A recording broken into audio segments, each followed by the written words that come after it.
Hello दोस्तों, मैं हूं Vikas and welcome back to the young podcast. आज का एपिसोड वापस से बहुत ही अमेजिंग होने वाला है क्योंकि आज हम कवर करने वाले हैं दो स्टोरीज। एक होने वाली है राजस्थान से एंड दूसरी यूपी से।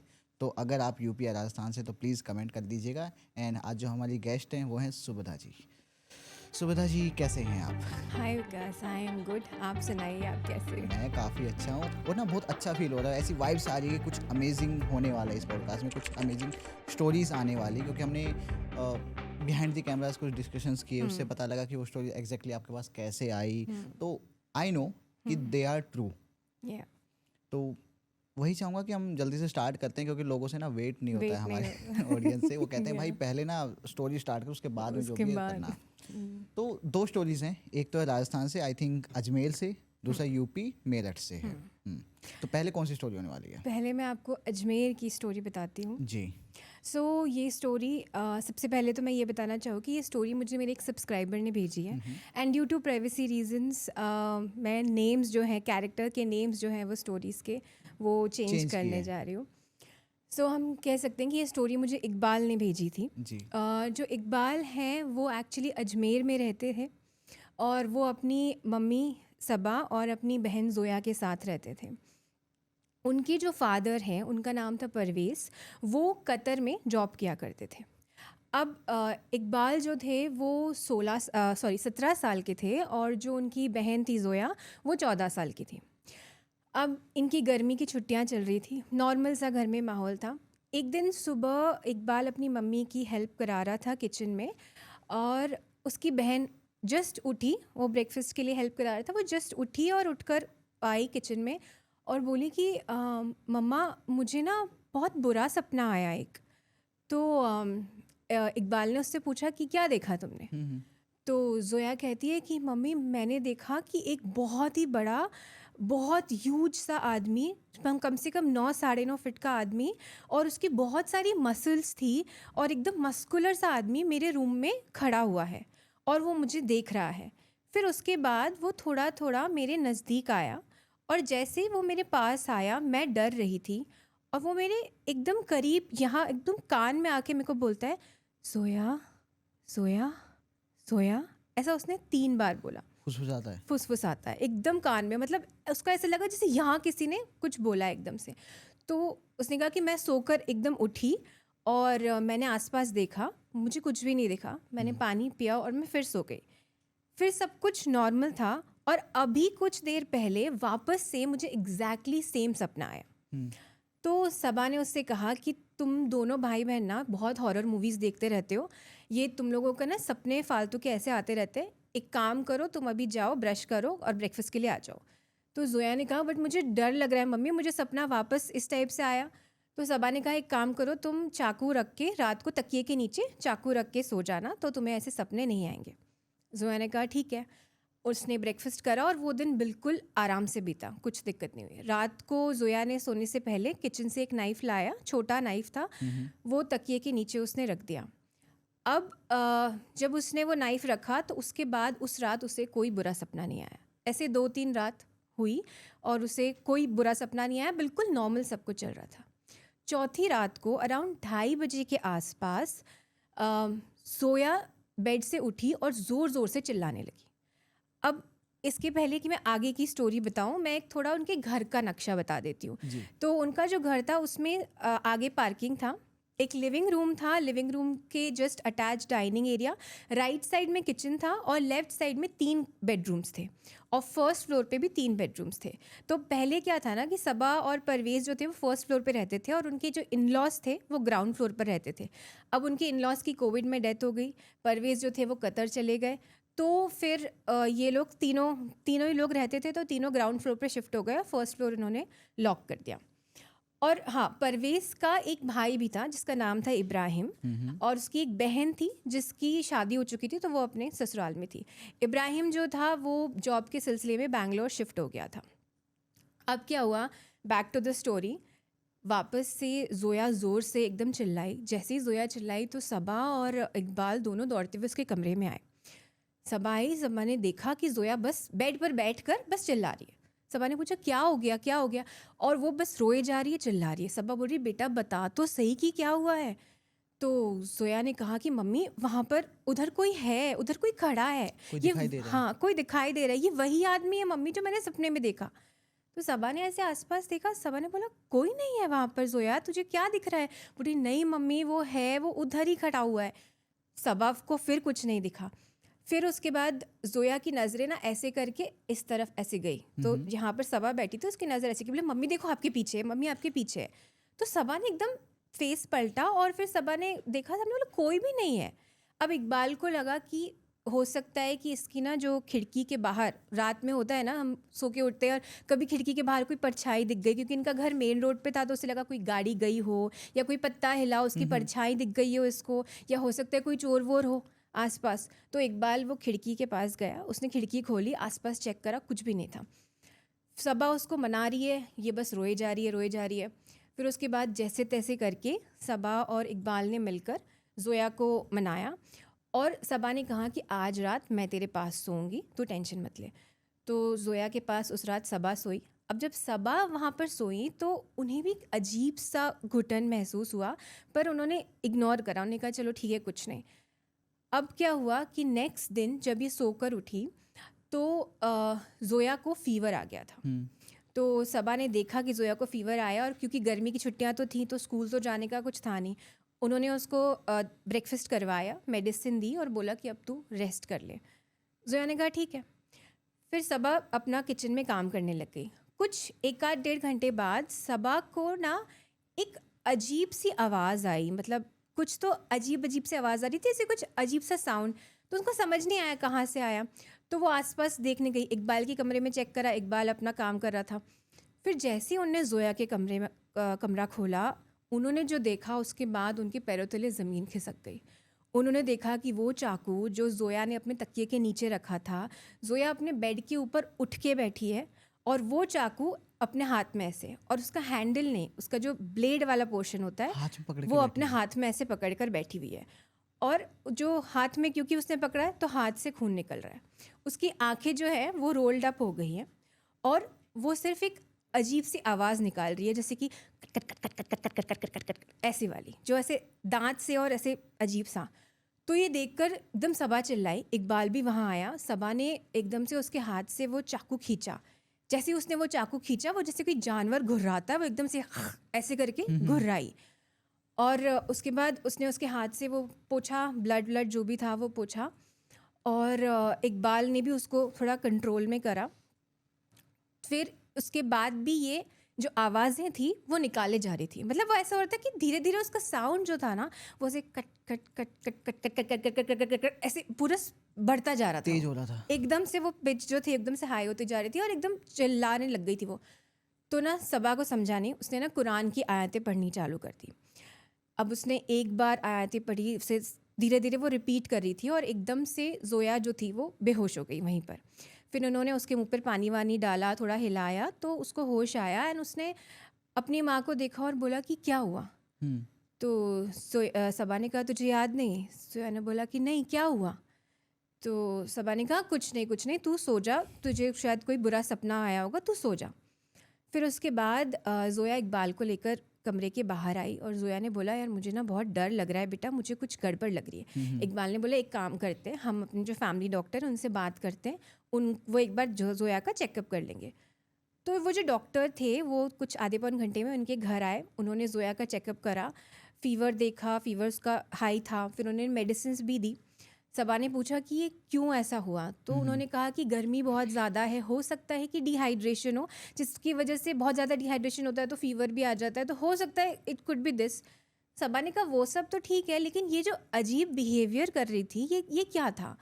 तो डॉक्टर ने कहा कि देखो मैंने वो बिहेवियर देखा नहीं है, तो मुझे एग्जैक्टली मैं आपको एक्सप्लेन नहीं कर सकता कि वो क्या चीज़ थी, बट अगर आपको ऐसा कुछ गड़बड़ लग रहा है, अजीब बिहेवियर लग रहा है, तो मैं ना आपको एक साइकेट्रिस्ट का नंबर देता हूँ, आप उस साइकेट्रिस्ट से बात कर लीजिए और वो विज़िट कर लेंगे, मेरी पहचान के हैं। And that was you?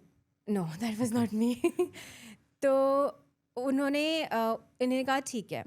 अब उसके बाद क्या हुआ कि सबा इकबाल को बोली कि मुझे अभी भी डॉक्टर ने कुछ भी बोला हो बट मुझे नहीं लग रहा है। तो इकबाल जो था वो न्यू जनरेशन के, उसने बोला मम्मी ये फालतू की बातें मत करो। उसने बोला मुझे तो लग रहा है, सबा कहती है मुझे लग रहा है कि वो काला जादू है कुछ तो। उसने कहा कि मम्मी ये फालतू की बातें होती हैं, ऐसा कुछ भी नहीं होता है, उसको हो सकता है कि कोई मेंटल बीमारी हो गई हो, ऑलरेडी स्कूल का भी स्ट्रेस लेती है, चुप चुप रहती है वो बच्ची, मतलब बचपन से सीधे साधे बच्चे होते हैं, ज़्यादा किसी से बात नहीं करना, वो वैसे टाइप की थी, तो हो सकता है कोई उसको कोई मेंटल बीमारी हो, अपने को नहीं पता हो, अभी तक सिम्टम्स अभी आ रहे हो। तो सबा ने बोला कि नहीं, मुझे तो गड़बड़ी लग रही है। इनकी बहुत देर तक बहस चली और फिर फाइनली ये डिसाइड हुआ कि हम साइकेट्रिस्ट से बात करेंगे, और अगर साइकेट्रिस्ट ने ट्रीटमेंट दिया और उससे ठीक हो गई तो वेल एंड गुड, नहीं होता है, अपने को लग रहा है कि कुछ भी नहीं हो रहा है, तो फिर हम जाकर देखते हैं फिर आगे क्या करना है। फिर उसके बाद इकबाल ने उस साइकेट्रिस्ट जो थे उन्हें कॉल करा, तो वही कुछ दोपहर का टाइम था, तो साइकेट्रिस्ट ने कहा तो आज मेरी ओपीडी तो बहुत ज़्यादा है, तो आज मेरे लिए पॉसिबल नहीं है आपको ये घर पे आना, बट मैं एक काम करता हूँ, मैं कल दोपहर में आपके घर आ जाता हूँ। इन्होंने बोला कि ठीक है, चलेगा। अब उसके बाद क्या हुआ, ये रेस्ट कर रही थी जोया, तो इन्होंने उसको उठाया भी नहीं कि ठीक है लंच वंच के लिए रहने दो, जब उठेगी तब इसको खिला देंगे। अराउंड 7 साढ़े 7 बजे जोया की नींद खुली, तो सबा ने इकबाल को कहा कि तू थाली लेके जोया के रूम में चले जा। वो गया थाली लेकर, और नॉर्मल उसमें वेज खाना था सारा नॉर्मल। तो वो जोया ने देखा खाना, और एकदम जोया उठी बेड से और ऐसे करके उसने खाना देखा। जैसे उसने देखा, उसने हाथ से ऐसे फेंक दिया, थाली के हाथ मार लिया। तो एकदम से इकबाल ने उसको देखा, और उस वक्त जोया की आंखें जो थी, हम ये नहीं बोल रहे कि रोल हो गई थी, बट वो अजीब सी बड़ी हो गई थी, ऐसे कुछ अजीब तरीके की वियर्ड सी थी। तो आंखें ऐसी बड़ी हुई, और वो इकबाल को बोलती है बकरा नहीं है। तो इकबाल बोला क्या क्या बोल रही है? बोलती है बकरा नहीं है। ऐसे उसने 2 बार बोला, और जैसे उसने ये बोला, इकबाल जोर से चिल्लाया जोया, और जब उसने जोया बोला, जोया एकदम नॉर्मल हो गई। और जोया उसको देख के बोलती है कि क्या हुआ, क्या हुआ इकबाल, कुछ हुआ, तू मुझे डांटा क्यों? तो इकबाल ने कहा कि वो थाली गिर गई। उसको एक भाई है, उसने देखा उसकी बहन एक अजीब बिहेव कर रही है, तो एक वो इमोशनल फीचर तो वो आ ही जाता उसको है। लगा नहीं कि बताना चाहिए। हाँ, तो उसने सोचा कि, उसने बोला नहीं कुछ नहीं, मैं थाली गिर गई, मैं दूसरी लेकर आता हूँ। वो दूसरी थाली लाया, उसको खाना वाना खिलाया, और आराम से खा लिया उसने उस वक्त, और फिर वो वापस रेस्ट करने लग गई। अब रात हुई, सबा वापस से इसके कमरे में ही आकर सोई, क्योंकि उसे पता था कि जोया को कुछ तो हो रहा है, तो वो वापस आई। अब ये रात को भी अराउंड सेम टाइम पर सबा की नींद खुली। जब सबा की नींद खुली, तो सबा ने देखा कि जोया उनके पास में नहीं सो रही है, तो वो एकदम ऐसे आसपास देखा, तो उसको समझ नहीं आया जोया कहाँ है। तो सबा उठ के बैठी बेड पे। जैसे वो उठ के बैठी, उसने देखा कि जोया कमरे के एक कोने में बैठी हुई है, और वही वाली आवाज़ निकाल रही है, cut cut cut cut cut, और ऐसा लग रहा है इस बार कि वो कुछ चबा रही है। तो वो जोया के एकदम पास गई, बोली जोया, और जोया एकदम ऐसे पलटी, एकदम से ऐसे करके जोया पलटी। उसके बाल बिखरे हुए थे, उसकी आंखें एकदम रोल्ड अप थी, और उसके मुंह में प्लास्टर था। बेसिकली वो कमरे के साइड में बैठकर दीवार का प्लास्टर अपनी उंगलियों से निकाल निकाल के खा रही थी। चबाने लग रही है। अब हम अगर देखें कि हम ये प्लास्टर निकालने की कोशिश करें, तो हमसे ऐसे नहीं निकलेगा। उसमें उतनी वियर्ड सी एनर्जी कहाँ से आई कि वो प्लास्टर निकाला उसने, और उसके मुंह में प्लास्टर पूरा भरा हुआ था एकदम से, क्योंकि उसने वो खोदा था, तो उसकी ऑफकोर्स उंगलियों में से तो खून आ ही रहा था। फिर जब वो चबा रही थी प्लास्टर, तो उसके यहाँ से भी खून आ रहा, दांत भी टूटने लग गए। तो अजीब सा शक्ल था, आप इमेजिन कर सकते हो वो कितना ज़्यादा डरावनी शक्ल होगी। तो सबा एकदम चिल्लाई, और इकबाल अपने कमरे से आया। इन्होंने उसको खींचा, उसको वो ज़मीन से उठाकर उन्होंने उसको इस पे खींचा। उन्होंने बोला क्या कर रही है, क्या कर रही है? तो जोया ने ना क्या करा, वो जो प्लास्टर था थोड़ा, वो ऐसे थूका बेड के साइड में, और बोलती है बकरा नहीं दिया, पेट कैसे भरेगा? और इस बार जो आवाज़ थी वो जोया की नहीं थी, मतलब एक लड़की की नहीं, एक आदमी की आवाज़ थी, मेल वॉइस। अब इसे रियलाइज़ नहीं हुआ कि ये एकदम से ऐसा कैसे हो सकता है। तो सबा ने उसका सारा ध्यान था कि ये खून वून हटाए, तो उसने सब उसका खून वून जो भी था वो सब हटाया। उसके मुंह से प्लास्टर इकबाल ने जैसे तैसे करके निकाला। सबा कुरान की आयतें पढ़ने लग गई फिर से। जैसे जैसे वो आयतें पढ़ रही थी, जोया जो थी वो धीरे धीरे काम डाउन हो रही थी, बट वो पूरी तरीके से एकदम नॉर्मल हो गई वो नहीं हुआ। तो सबा, अब एक तो रात का टाइम 2:30 पौने 3 बजे का टाइम था, क्या करती है, किसको बुलाते, कहाँ जाते, कुछ आइडिया नहीं था। तो इन लोगों ने क्या करा कि सबा के पास एक ताबीज़ रखी थी, उसने वो ताबीज़ इसके गले में बांध दिया ना। ऑफकोर्स बिकॉज उसके अंदर कुछ तो था, तो उसने रेजिस्ट करा ताबीज़ के लिए, बट जैसे तैसे इन्होंने बांध दिया। अब द मोमेंट उसने ताबीज़ बांधी, इसको वॉमिट हुई, और पूरा ऐसे ब्लैक कलर की वॉमिट हुई, और जितना प्लास्टर इसने खाया था सारा प्लास्टर वो निकला, और ये एकदम फेंट हो गई। मतलब फेंट नहीं कह सकते, बट टायर्ड हो जाते हैं जब हम, तो एकदम ऐसे लेट जाते हैं, तो ऐसे गोला बना के अपने नीज को ऐसे करके लेट गई है। समा को लगा कि डॉक्टर को बुलाना चाहिए। समा ने कॉल करा, डॉक्टर ने फ़ोन पिकअप नहीं करा। अब इनके घर से हॉस्पिटल भी दूर था, और इस कंडीशन में इसको बाहर ले जाना, तो उन्होंने कहा कि चलो ठीक है, अभी तो सो ही रही है तो कोई दिक्कत नहीं है, हम सुबह देखते हैं। अब नॉर्मली क्या होता था कि सबा जो थी वो अराउंड 6 बजे के आसपास उठ जाती थी। उस दिन क्या हुआ कि कुछ 8:30 बजे के आसपास सबा के घर की बेल बजी, और तब सबा की नींद खुली। अब जब बेल बजी तो जैसे ही वो सबा दरवाज़ा खोलने गई, अब इकबाल भी उठ गया बेल की वजह से, तो इन्होंने दरवाज़ा खोला तो वो साइकेट्रिस्ट सुबह 8:30 बजे वो उनके घर पे। इकबाल ने कहा कि सर आप तो दोपहर में आने वाले थे। तो उन्होंने बोला कि अरे वो जो तुम्हारी फैमिली डॉक्टर है, डॉक्टर कुरैशी, वो एक्चुअली मेरे काफ़ी क्लोज हैं, और उन्होंने कहा कि अर्जेंटली देखना है, मुझे दोपहर में ना दिल्ली जाना है, एक इमरजेंसी आ गई है। तो मैंने सोचा मैं देख लेता हूँ और फिर चला जाता हूँ। इन्होंने कहा ठीक है। उन्होंने बोला जोया कहाँ है? जोया के रूम में ले गए। जोया बिल्कुल नॉर्मल। जैसे ही डॉक्टर आए तो सबा ने कहा कि ये डॉक्टर हैं, तो जोया ने बोला कि सलाम अंकल, और नॉर्मल बात करी। उन्होंने पूछा कि तुमको कुछ होता है? तो जोया ने बताया कि मुझे एक बार फ़ीवर आया था, मुझे ना बहुत गंदे गंदे सपने आते हैं, मतलब लेकिन मैं कोशिश करती हूँ कि मुझे ये सपने नहीं आए, मैं चाकू भी रख के सोती हूँ, बट मुझे तो अजीब से सपने आते हैं। अब डॉक्टर को नहीं पता था ना कल रात को क्या हुआ, तो उन्होंने देखा इसके हाथ पे पट्टी बंधी हुई है, तो उन्होंने पूछा कि ये क्या हुआ तुम्हें? तो जोया बोली मुझे नहीं पता एकदम से, क्योंकि ऑफ कोर्स जोया को कुछ रियलाइज़ नहीं हुआ कि उसको क्या हुआ। तो डॉक्टर ने बोला कि ठीक है। डॉक्टर ने अपना एग्जामिनेशन किया, जोया ने आराम से एग्जामिनेशन करने दिया, सब कुछ बोला, और फिर उसके बाद उन्होंने जो जोया की मम्मी थी सबा, उनको कहा कि ये हो सकता है कि ये early signs of dissociative identity disorder या फिर स्किज़ोफ्रेनिया हो सकता है। तो उन्होंने कहा कि मैं आपको 7 डेज़ की मेडिसिन देता हूँ, 2 मेडिसिन है, एक सुबह एक शाम को देनी है, आप इसको दीजिए और 7 दिन बाद मुझे अपडेट करो कि क्या सिचुएशन है, ठीक हो रही है नहीं हो रही, उस हिसाब से हम मेडिसिन ऐड माइनस जो भी करना हो करेंगे। इन्हें कहा कि ठीक है। अब फिर क्या हुआ कि ये लोग उस रूम से बाहर चले गए। बाहर गए तो सबा डॉक्टर को बता रही थी कि कल रात को क्या हुआ, और इतने में ही उस कमरे से फिर से एक आवाज़ आने लग गई। तो जब वो आवाज़ आई तो इस बार एकदम और ज़्यादा गहरी, और एक आदमी की आवाज़ टाइप की ऐसी आवाज़ थी। तो डॉक्टर सबा ने कहा डॉक्टर देखिए ये इस टाइप की आवाज़ करती है। डॉक्टर ने एकदम दरवाज़ा खोला। जैसे उन्होंने कमरे का दरवाज़ा खोला, जो जोया थी उसका पूरा जो बॉडी थी वो ऐसे अकड़ चुकी थी, मतलब उसके हाथ ऐसे टेढ़े हो गए, उसकी मुंडी ऐसी हो गई, और वो ऊपर ऐसे देख रही थी, और उसकी आईबॉल्स रोल हो गई, छत की तरफ ऐसे देख रही थी और आईबॉल्स रोल हो गई, और वही आवाज़ कर रही थी, लेकिन उसके मुंह से झाग भी निकल रहा था। अब उस वक्त डॉक्टर को लगा कि हो सकता है ये मिर्गी का दौरा है, क्योंकि मिर्गी के दौरे के जो सिम्टम्स होते हैं वो यही रहते हैं, बॉडी अकड़ जाती है, आईबॉल्स रोल हो जाती है, मुंह से झाग निकलता है, अजीब बिहेव करने लग जाता है इंसान। तो उनको लगा कि मिर्गी का दौरा है, तो वो एकदम उसके पास गए, क्योंकि जब किसी को एपिलेप्सी होती है तो हम उसको एक पोजीशन जो है उसका ऐसे टिल्ट करते हैं ताकि, और उसके मुंह से जो है वो टंग बाहर करते हैं ताकि ऐसा नहीं हो कि वो टंग बाइट कर ले या टंग पीछे चली जाए तो सांस रुक जाती है।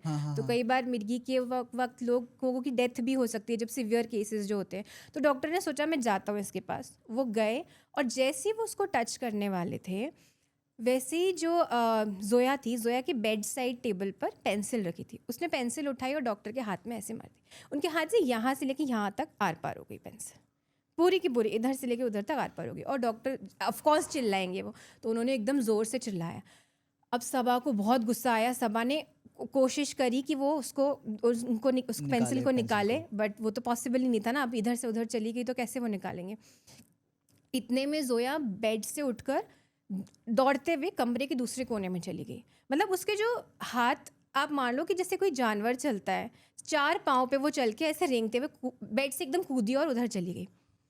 इकबाल जो था वो इसको जोया को लेकर इकबाल जो था वो डॉक्टर को हॉस्पिटल लेकर गया, और जो सबा थी वो जोया के पीछे उधर घूम रही थी, जैसे तैसे उसको पकड़ने की कोशिश कर रही थी।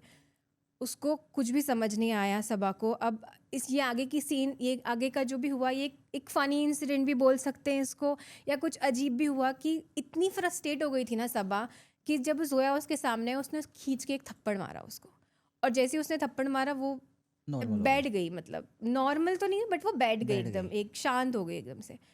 सबा ने उसको खींचा और बेड पे बांध दिया। उसको कुछ समझ नहीं आ रहा था मैं क्या करूं, और क्योंकि इसके मुंह से भी ऐसा सब कुछ हो रहा था तो उसने सब साफ वाफ करा। फिर ये कमरे से बाहर आई और उसने अपना कमरा बंद कर लिया। अब जब इकबाल वापस आया तो एक भाई बहन का प्यार होता है ना, अपनी बहन को उस पोजीशन में देख कर कि तुम्हारी माँ ने तुम्हारी बहन को बांध दिया बेड से, तो ऑफ कोर्स इकबाल अपनी माँ को चिल्लाया कि क्या कर रहे हो। उसने बोला ऑलरेडी वो एक मेंटल पेशेंट है, हो सकता है उसको डिप्रेशन हो, और आप ये सब करोगे तो वो उससे और ज़्यादा घबरा जाएगी, राइट। उसकी दिमागी हालत और ख़राब हो जाएगी। सबा ने कहा मैं तुझे बोल रही हूँ ये नहीं है कोई मेंटल डिसऑर्डर। इकबाल ने अपनी माँ से बहुत ज़्यादा झगड़ा कर लिया और फिर फाइनली ये डिसाइड हुआ कि सबा ने कहा तुझे जो करना है कर, भाड़ में जाओ तुम दोनों, मुझे नहीं देखना, तेको जैसे करना है उसके साथ कर। उसने उसको जाके बेड पर से खोला। जैसे ही उसने बेड पर से खोला, जोया एकदम कूदते हुए एकदम आई, अपने भाई को एकदम ऐसे हक कर लिया कि इकबाल इकबाल, और फिर एकदम रोने लग गई, बोलती मुझे ना मम्मी से, मुझे बहुत ज़्यादा डर लग रहा है मम्मी से, मम्मी क्या कर रही है। इकबाल ने बोला कुछ मत कर, तो टेंशन मत ले, डॉक्टर आए थे, उन्होंने बोला है हो सकता है तुझे कोई बीमारी हो, तू एक काम कर, ये खाना देता हूँ मैं तुझे, तू खाना खा, दवाई ले और सो जा। वो लाया खाना, उसको मेडिसिन दी, वो सो गई, वो सब कुछ नॉर्मल था। शाम को जोया खुद अपने कमरे से उठकर बाहर आई। मतलब ये पिछले कुछ 2 दिनों में पहली बार ऐसा हुआ कि जोया कमरे से बाहर आई है। जी। तो ये एक पॉजिटिव साइन लगा इकबाल को कि वो चलो ठीक हो रही है। हाँ वो ठीक हो रही है, मतलब कि हो सकता है इसको सच में कोई मेंटल इलनेस हो। तो वो आई, उसने इकबाल को बोला मुझे भूख लगी है, उसने टीवी के सामने बैठकर खाना वाना खाया। फिर क्योंकि सबा उससे बात नहीं करी थी तो वो खुद गई सबा के पास, वो बोलती है अम्मी अम्मी। तो सबा ने उसको देखा और हक कर लिया। माँ ही होती है, कितना भी कुछ भी हो जाए। तो उसके बाद क्या हुआ कि ये आकर उसने उसको बोला कि तू अब रेस्ट कर ले। रेस्ट करा। 2-3 दिन मेडिसिन जब चल रही थी, 2-3 दिन तक बिल्कुल नॉर्मल थी। अब मेडिसिन थी 7 डेज़ का डोज, मेडिसिन चल रही थी। एक संडे आया कुछ 3 या 4 दिन के बाद, एक संडे था, सुबह ये लोग अराउंड दोपहर के टाइम पे ये लोग डाइनिंग टेबल पे बैठे थे। तो इकबाल लैपटॉप पे कुछ कर रहा था, ये सबा जो थी वो सैलड काट रही थी और जोया जो थी वो फ्रूट्स खा रही थी फोक से। तो वो ये छोटे बच्चे नहीं होते, आधा टेबल पे बैठे, आधा चेयर पे बैठे, आधा टेबल पर ऐसे ऐसे झूलते हैं टेबल के ऊपर ऐसे पाँव रख के, तो वो सब जोया वैसे कर रही थी। तो सबा ने कहा बेटा मत कर, तो गिर गिर जाएगी। जाएगी। जोया नहीं मानी। फिर सबा ने दूसरी बार बोला कि जोया मत कर, गिर जाएगी, तो फिर से नहीं मानी। उसने तीसरी बार बोला। अब सबा को आया गुस्सा। सबा ने बोला जोया तुझे समझ नहीं आ रहा है क्या, मत कर, गिर जाएगी। और जैसे ही उसने ये बोला, एकदम से जोया नॉर्मल बिल्कुल स्ट्रिक्ट हुई, अपनी माँ को इस तरीके से देखा, एकदम से साइड में टिल्ट करके देखा और एकदम स्टेयर करा, बिल्कुल बिना पलक झपकाए। उसके हाथ में जो फोर्क था, अपनी माँ के पाँव पे उसने 2-3-4 ऐसे मारा, और वो कूद के, जैसे वो 4 पाँव पे चली वैसे जाके वो किचन में चलेगी। किचन में जाके भी उसने शांत नहीं रही, वो उसने अपने हाथ पे मारा, अपने पाँव पे मारा, अपने हाथ पे मारा, खुद को ऐसे घाव करी। अब इकबाल इसमें कि अपनी माँ को देखे कि बहन को, तो इतने में सबा ने उसकी जोया की तरफ इशारा करा, तो इकबाल भाग के जोया की तरफ गया और उसके हाथ से वो फोर्क जो था वो छीना। अब उस पे इकबाल को भी लग गई थी ऑफ कोर्स। जब वो उसको खींच के, अब वो उसको उसके कमरे में लेके गया। फिर सबा ने बस ज़ोर से चिल्ला के बोला कि तू बांध दे, मैं बोल रही हूँ तू बांध दे इसको। तो वहाँ पर एक चेयर पड़ी थी, उसने उसके ऊपर जोया को बिठाया और बांध दिया। अब वो सबा के पास वापस आया। अब जब सबा के पास वापस आया तो सबा को उसने पट्टी वट्टी करी, देखा क्या क्या कहाँ लगी हुई है। फिर उसके बाद सबा ने कहा कि वो तो एक तो चल नहीं पा रही थी, क्योंकि ऑफ कोर्स किसी के थाइस पर ऐसे होगा तो कैसे चलेगी, बट ये चीज़ अच्छी थी कि घाव ज़्यादा गहरा नहीं था। तो उसने कहा कि मैं जा रही हूँ अजमेर शरीफ की दरगाह, तुझे आना है तो आ, तुझे नहीं आना तो मत आ, मुझे पता है कि इसके ऊपर कुछ तो है। तो इकबाल ने कहा कि आप एक काम करो, आप बैठो, मैं जाता हूँ। उसने कहा ठीक है। तो वो बैठी, लिविंग रूम में बैठी रही उस टाइम पे पूरी। अब जो इकबाल था वो अजमेर शरीफ की दरगाह गया और वहाँ से जो इमाम साहब होते हैं उनको वो बुलाकर लेकर आया। इमाम साहब जैसे उसके घर की चौखट पर पहुँचे, उन्होंने कहा कि मैं अंदर नहीं आऊँगा। तो इसने बोला क्यों, क्या हुआ? बोले तुम्हारे घर में तुम जो बोल रहे हो कि तुम्हारी बहन के ऊपर है, वो कोई मामूली चीज़ नहीं है, वो एक बहुत ही शक्तिशाली ताकत है। अगर मैं तुम्हारे घर में आ गया, क्या पता वो हमें कुछ हर्ट कर दे या तुम्हारी बहन को ही हर्ट कर दे। मतलब ये सोचो कि वो खुद डर रहे हैं, वो तो खुद क्या डर रहे चीज़ होगी वो? तो वो इतना इतना भयंकर सीन था। तो उसने बोला अब क्या करेंगे? तो उसने कहा कि एक काम करो, मौलवी साहब से ही बात करते हैं, मौलवी साहब को बोलते हैं। तो उन्होंने मौलवी साहब को कॉल लगवाया और मौलवी साहब ने कहा मैं शाम को आऊँगा 7:30 बजे, अभी नहीं आ सकता। तब तक तुम एक काम करो कि घर के आसपास जमजम का पानी जो है वो तुम घर के आसपास पूरा छिड़क दो, उसके कमरे के पास पास भी छिड़क दो, और घर में आयतें पढ़नी चालू रखो, आयतें और दुआ जो पढ़ते हो तुम वो कंटिन्यू रखो। इन्होंने कहा ठीक है। इकबाल दुआ पढ़ रहा था, उन्होंने जमजम का पानी डाला और वो इमाम साहब बाहर ही बैठ गए घर के। मतलब वो वेट कर रहे थे कि मौलवी साहब आएंगे और उसके बाद ही वो जाएं, क्योंकि इन केस कुछ हो गया तो वो वहाँ पर बाहर बैठ गए।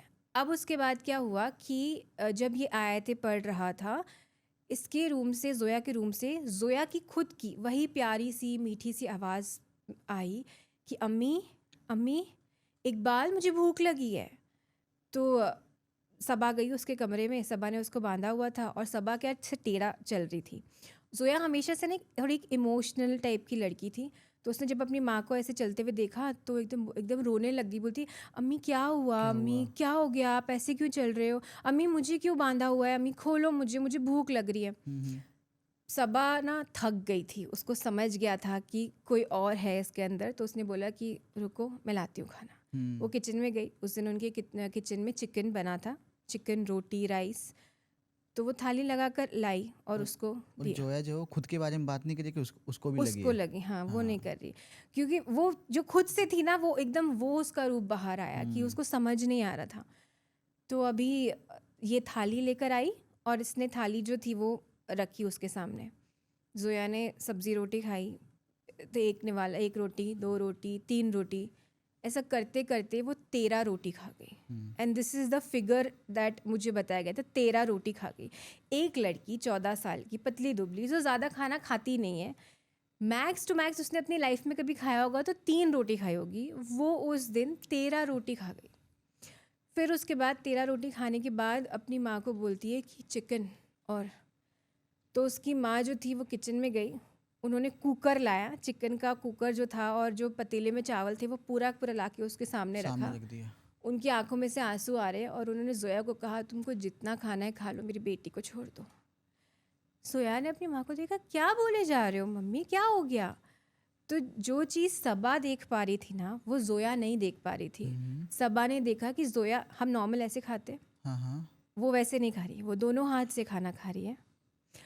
वो हड्डी भी चबा रही है ऐसे जैसे कि वो ककड़ी खा रही हो, और बस चबाई जा रही है। और एकदम मैं इसको देख रही कि क्या हो गया, क्या हो गया। हड्डी खाना तो नॉर्मल बिल्कुल भी नहीं है। बिल्कुल भी नहीं है। आप कैसे अब इमेजिन करो कि कोई इंसान आपके सामने बैठ के हड्डी भी चबा रहा है, ये पॉसिबल ही नहीं है, Possible वो नहीं दांत है। टूट जाएंगे हमारे, ऑफ कोर्स।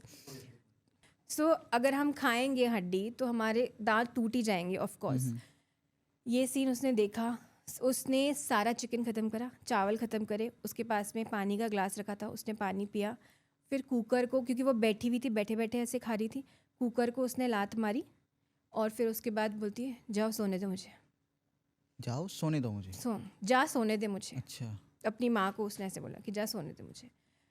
उसको भी समझ गया कि कुछ और है, वो उठाकर सामान वामान सब बाहर लाई, उसका कमरा उसने लॉक कर दिया।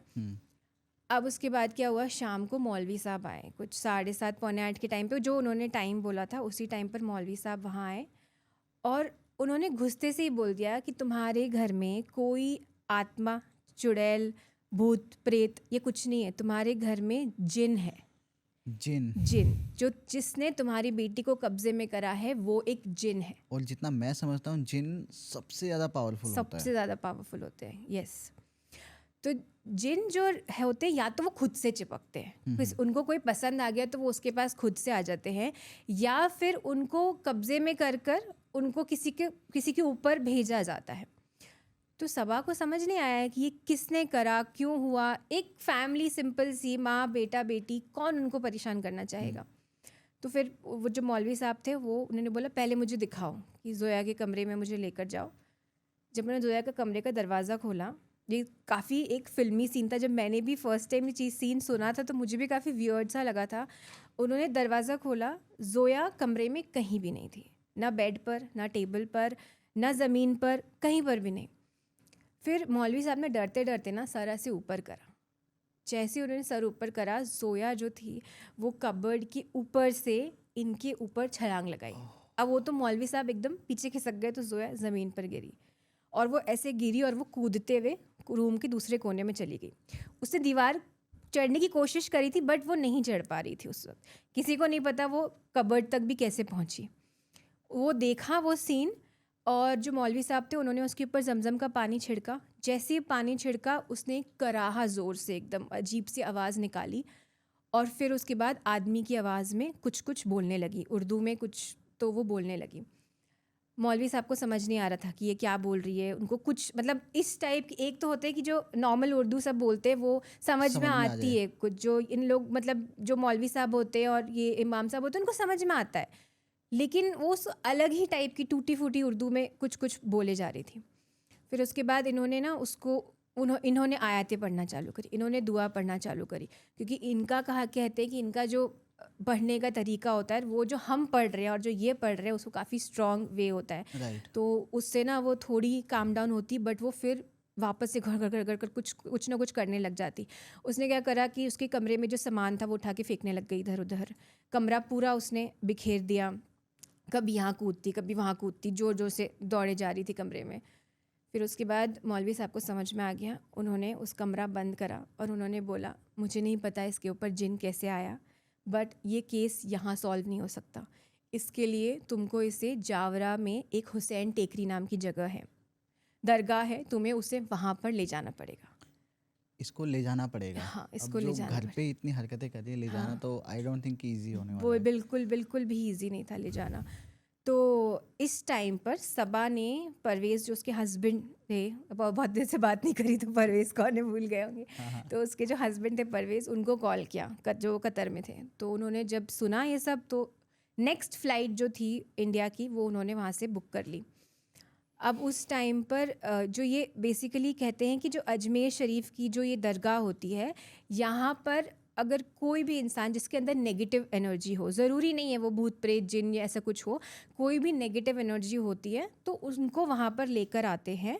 और वहाँ पर एक चिल्ला करके चीज़ होती है, 40 डेज़ तुमको वहाँ पे रखते हैं, और 40 डेज़ के बाद तुम मिनिमम 40 डेज़, और कई बार लोग जान खुद से भी जाते हैं जब किसी को लगने कि मेरे अंदर बहुत नेगेटिव एनर्जी है या ऐसा कुछ अच्छा ही नहीं हो रहा है लाइफ में, हाँ, या हाँ। कुछ हो सकता है मेरे अंदर किसी ने काला जादू करा हो या नज़र लग गई हो, तो लोग भी वहाँ वहाँ पर चले जाते जाते हैं। हैं। तो इनको पता था कि ये क्या जगह है। अब इन्होंने बोला कि ठीक है अब लेके कैसे जाएं। तो परवेज़ से बात की थी, परवेज़ ने बोला मैं कल तक आ जाऊँगा।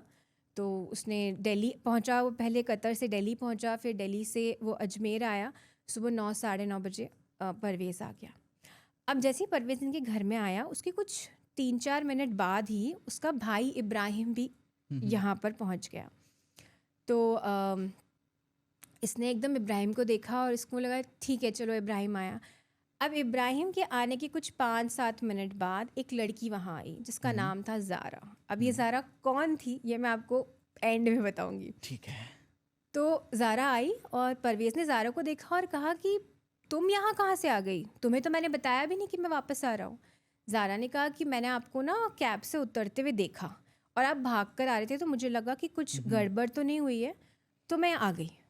परवेज़ ने कहा कि ओके ठीक है।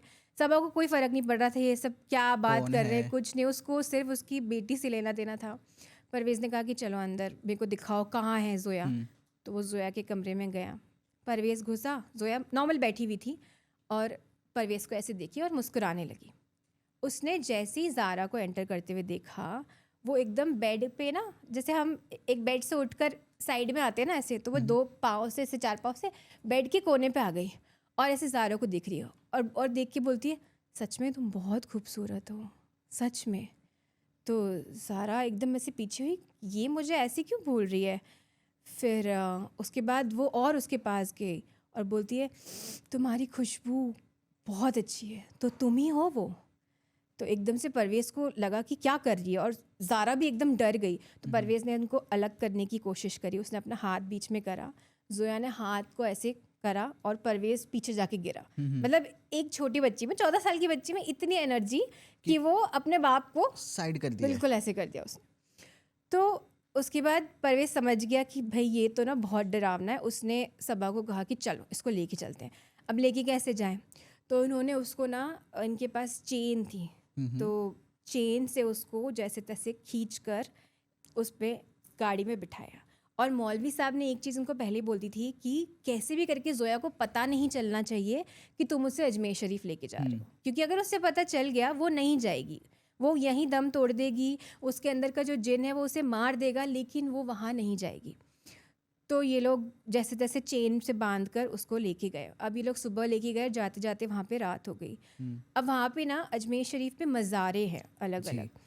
तो वो एक मज़ार के सामने उसको वहाँ पे रखा गया।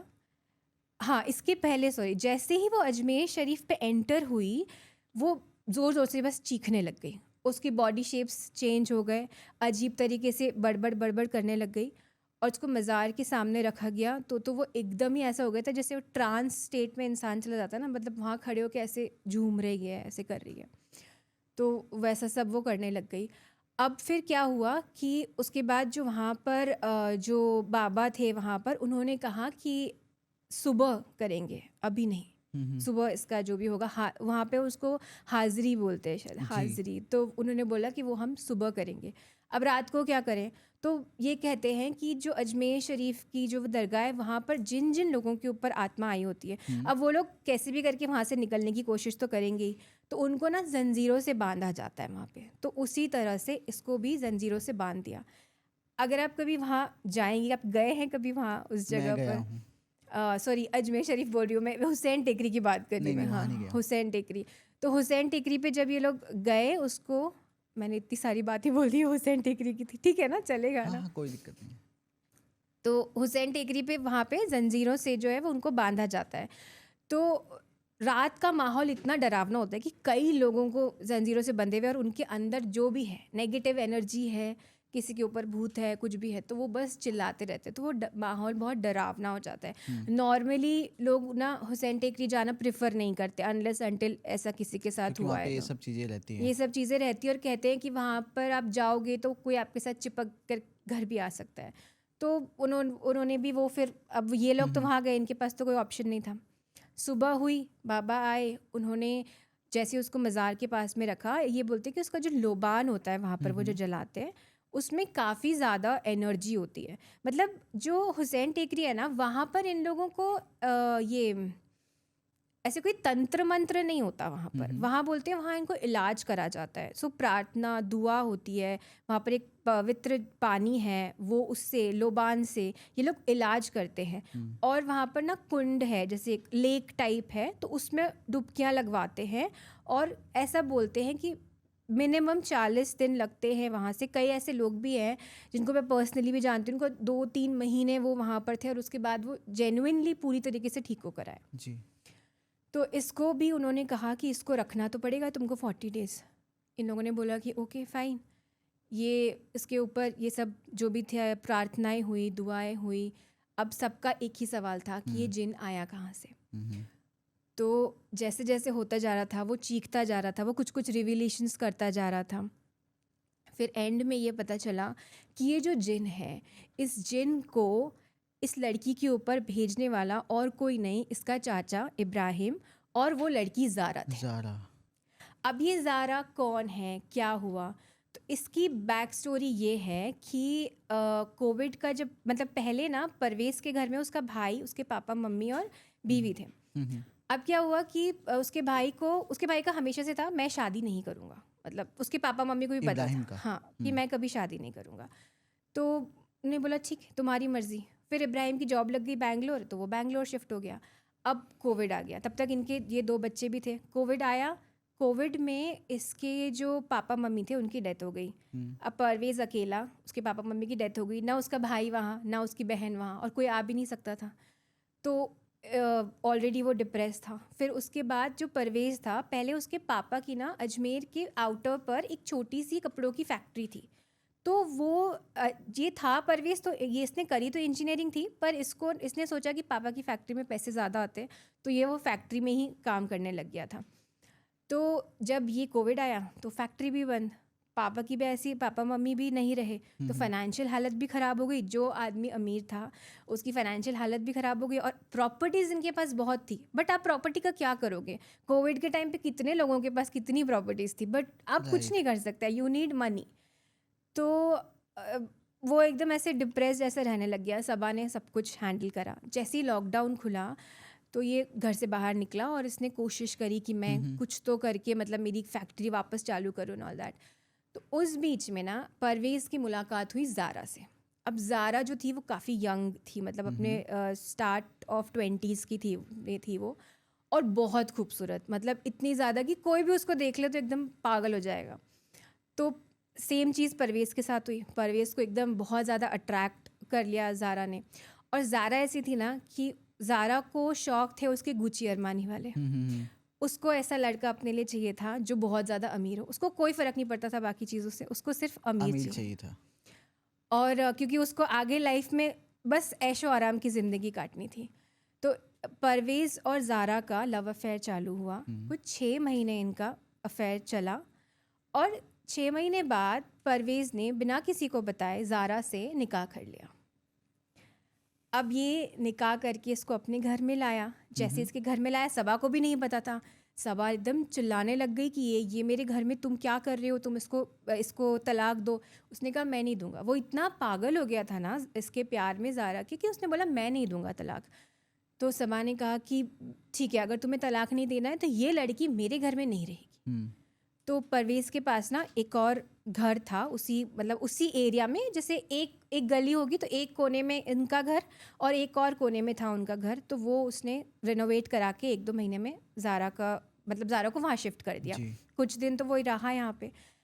फिर उसके कुछ टाइम बाद, कुछ 1-1.5 महीने बाद ज़ारा शिफ्ट हुई। उसके कुछ 1-1.5 महीने बाद इसकी कतर में जॉब लग गई। तो पैसे तो कमाने हैं, फैक्ट्री चालू हो नहीं रही है, और अब तो 2 बीवियाँ हैं तो जाना ही पड़ेगा। तो ये कतर गया। अब जब ये गया तो ये इसको भी पैसे भेजता था, उसको भी पैसे भेजता था। सबा अपने बच्चों के साथ रहती थी। और होगी ज़ारा की ऐश, एक बड़ा घर, अकेले रह रही है, उसको पैसा भी मिल रहा है। उसके सारे शौक जो थे, ब्रांडेड कपड़े, ब्रांडेड जूते, परफ्यूम, सब पूरे हो रहे थे उसके। तो वो अपनी लाइफ में बहुत खुश थी। फिर एक दिन पता नहीं उसको कहीं से भनक लगी कि जो पैसे वो सबा को भेजता है वो ज़्यादा भेजता है और मुझे कम भेजता है। तो उसने परवेज़ को कॉन्फ्रंट करा कि तुम ऐसा क्यों करते हो। तो परवेज़ ने कहा कि बीवी है वो मेरी, और 2 बच्चे हैं। तुम्हें क्या करना, तुम्हें तो सिर्फ कपड़े जूते यही खरीदने हैं, उसके लिए मुझे भेजना पड़ेगा ना, क्योंकि मेरे बच्चे हैं। तो ये उससे लड़ने लग गई कि तुम्हारी 2 बीवियाँ हैं, तुमको दोनों बीवियों को इक्वल देना पड़ेगा, ये तो गलत है, बच्चा नहीं बच्चा। तो उसने कहा कि नहीं, उसने बोला जो मेरे बच्चे की माँ है मैं उसको भेजूंगा, मेरे को मेरे बच्चों से मतलब है। उसके वर्ड्स थे कि मुझे मेरे बच्चों से मतलब है।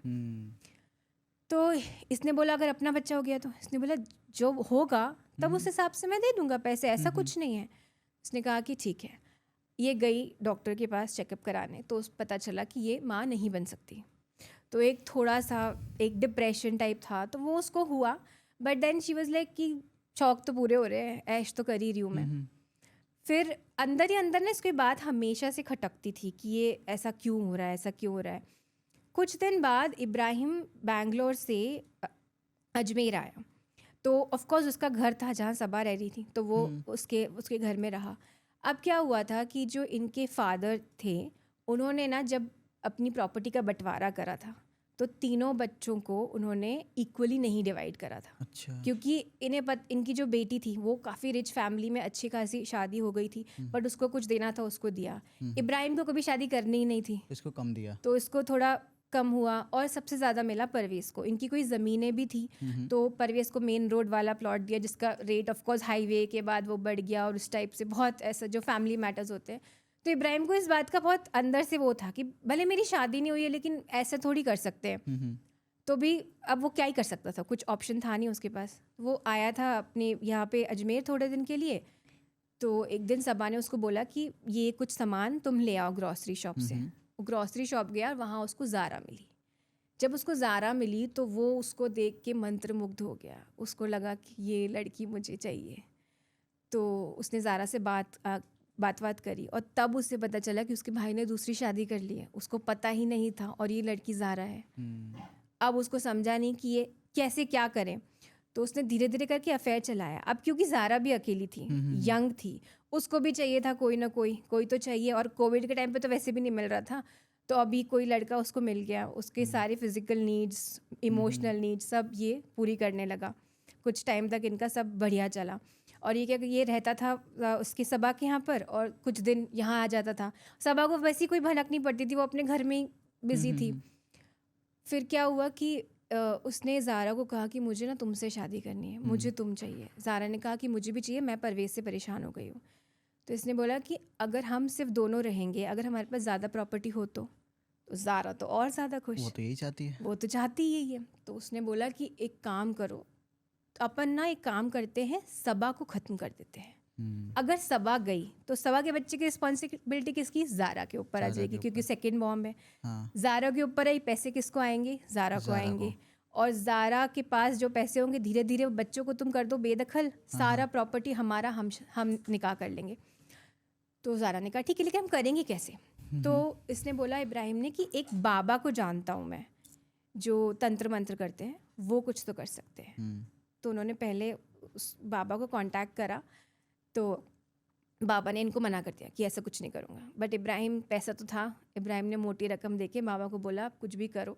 तो बाबा ने कहा एक ही चीज़ हो सकती है, अगर तुम उसको ख़त्म करना है तो तुमको जिन को छोड़ना पड़ेगा उसके ऊपर, और जब तक जिन उसके पास रहेगा, जिन को तुम्हें समझाना होगा कि तुम्हें उसको ख़त्म ही करना है, धीरे धीरे करके पूरा उसका शरीर पे कब्जा करके उसको मारना ही है।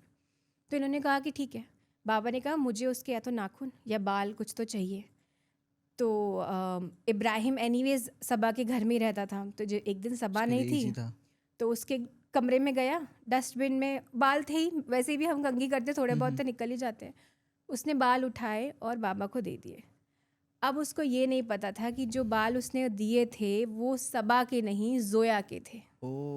वो चाह रहे थे सबा को मारना, लेकिन जिन चिपका जोया पर, क्योंकि जिसके लिए बाबा ने पहले कहा था जिसका तुम शरीर का पार्ट लेकर आओगे वो उसी के पास जाएगा। अब ये सारी बातें धीरे धीरे करके जिन ने उसको इतने दिनों में सब बताने चालू करी थी परवेज़ को। जब एंड में परवेज़ को ये चीज़ पता चली, उसका दिमाग घूम गया। उसने ज़ारा को छोड़ा प्रॉपर्टी से, तो ऑफकोर्स वो तो निकाल दिया, इब्राहिम को भी छोड़ दिया। आज किसी को नहीं पता कि ज़ारा और इब्राहिम कहाँ हैं, साथ में हैं कि अलग हैं। बस इतना पता है कि परवेज़ अब वापस आ गया इंडिया, और परवेज़, सबा और जो बच्चे हैं वो रह रहे हैं। जोया के ऊपर से वो जिन निकला, बहुत मुश्किल से निकला, लेकिन उसका सदमा ना उसको अभी तक है, राइट नाउ अभी तक है। उसको शायद थोड़ा टाइम लगेगा उस चीज़ से हील होने के लिए।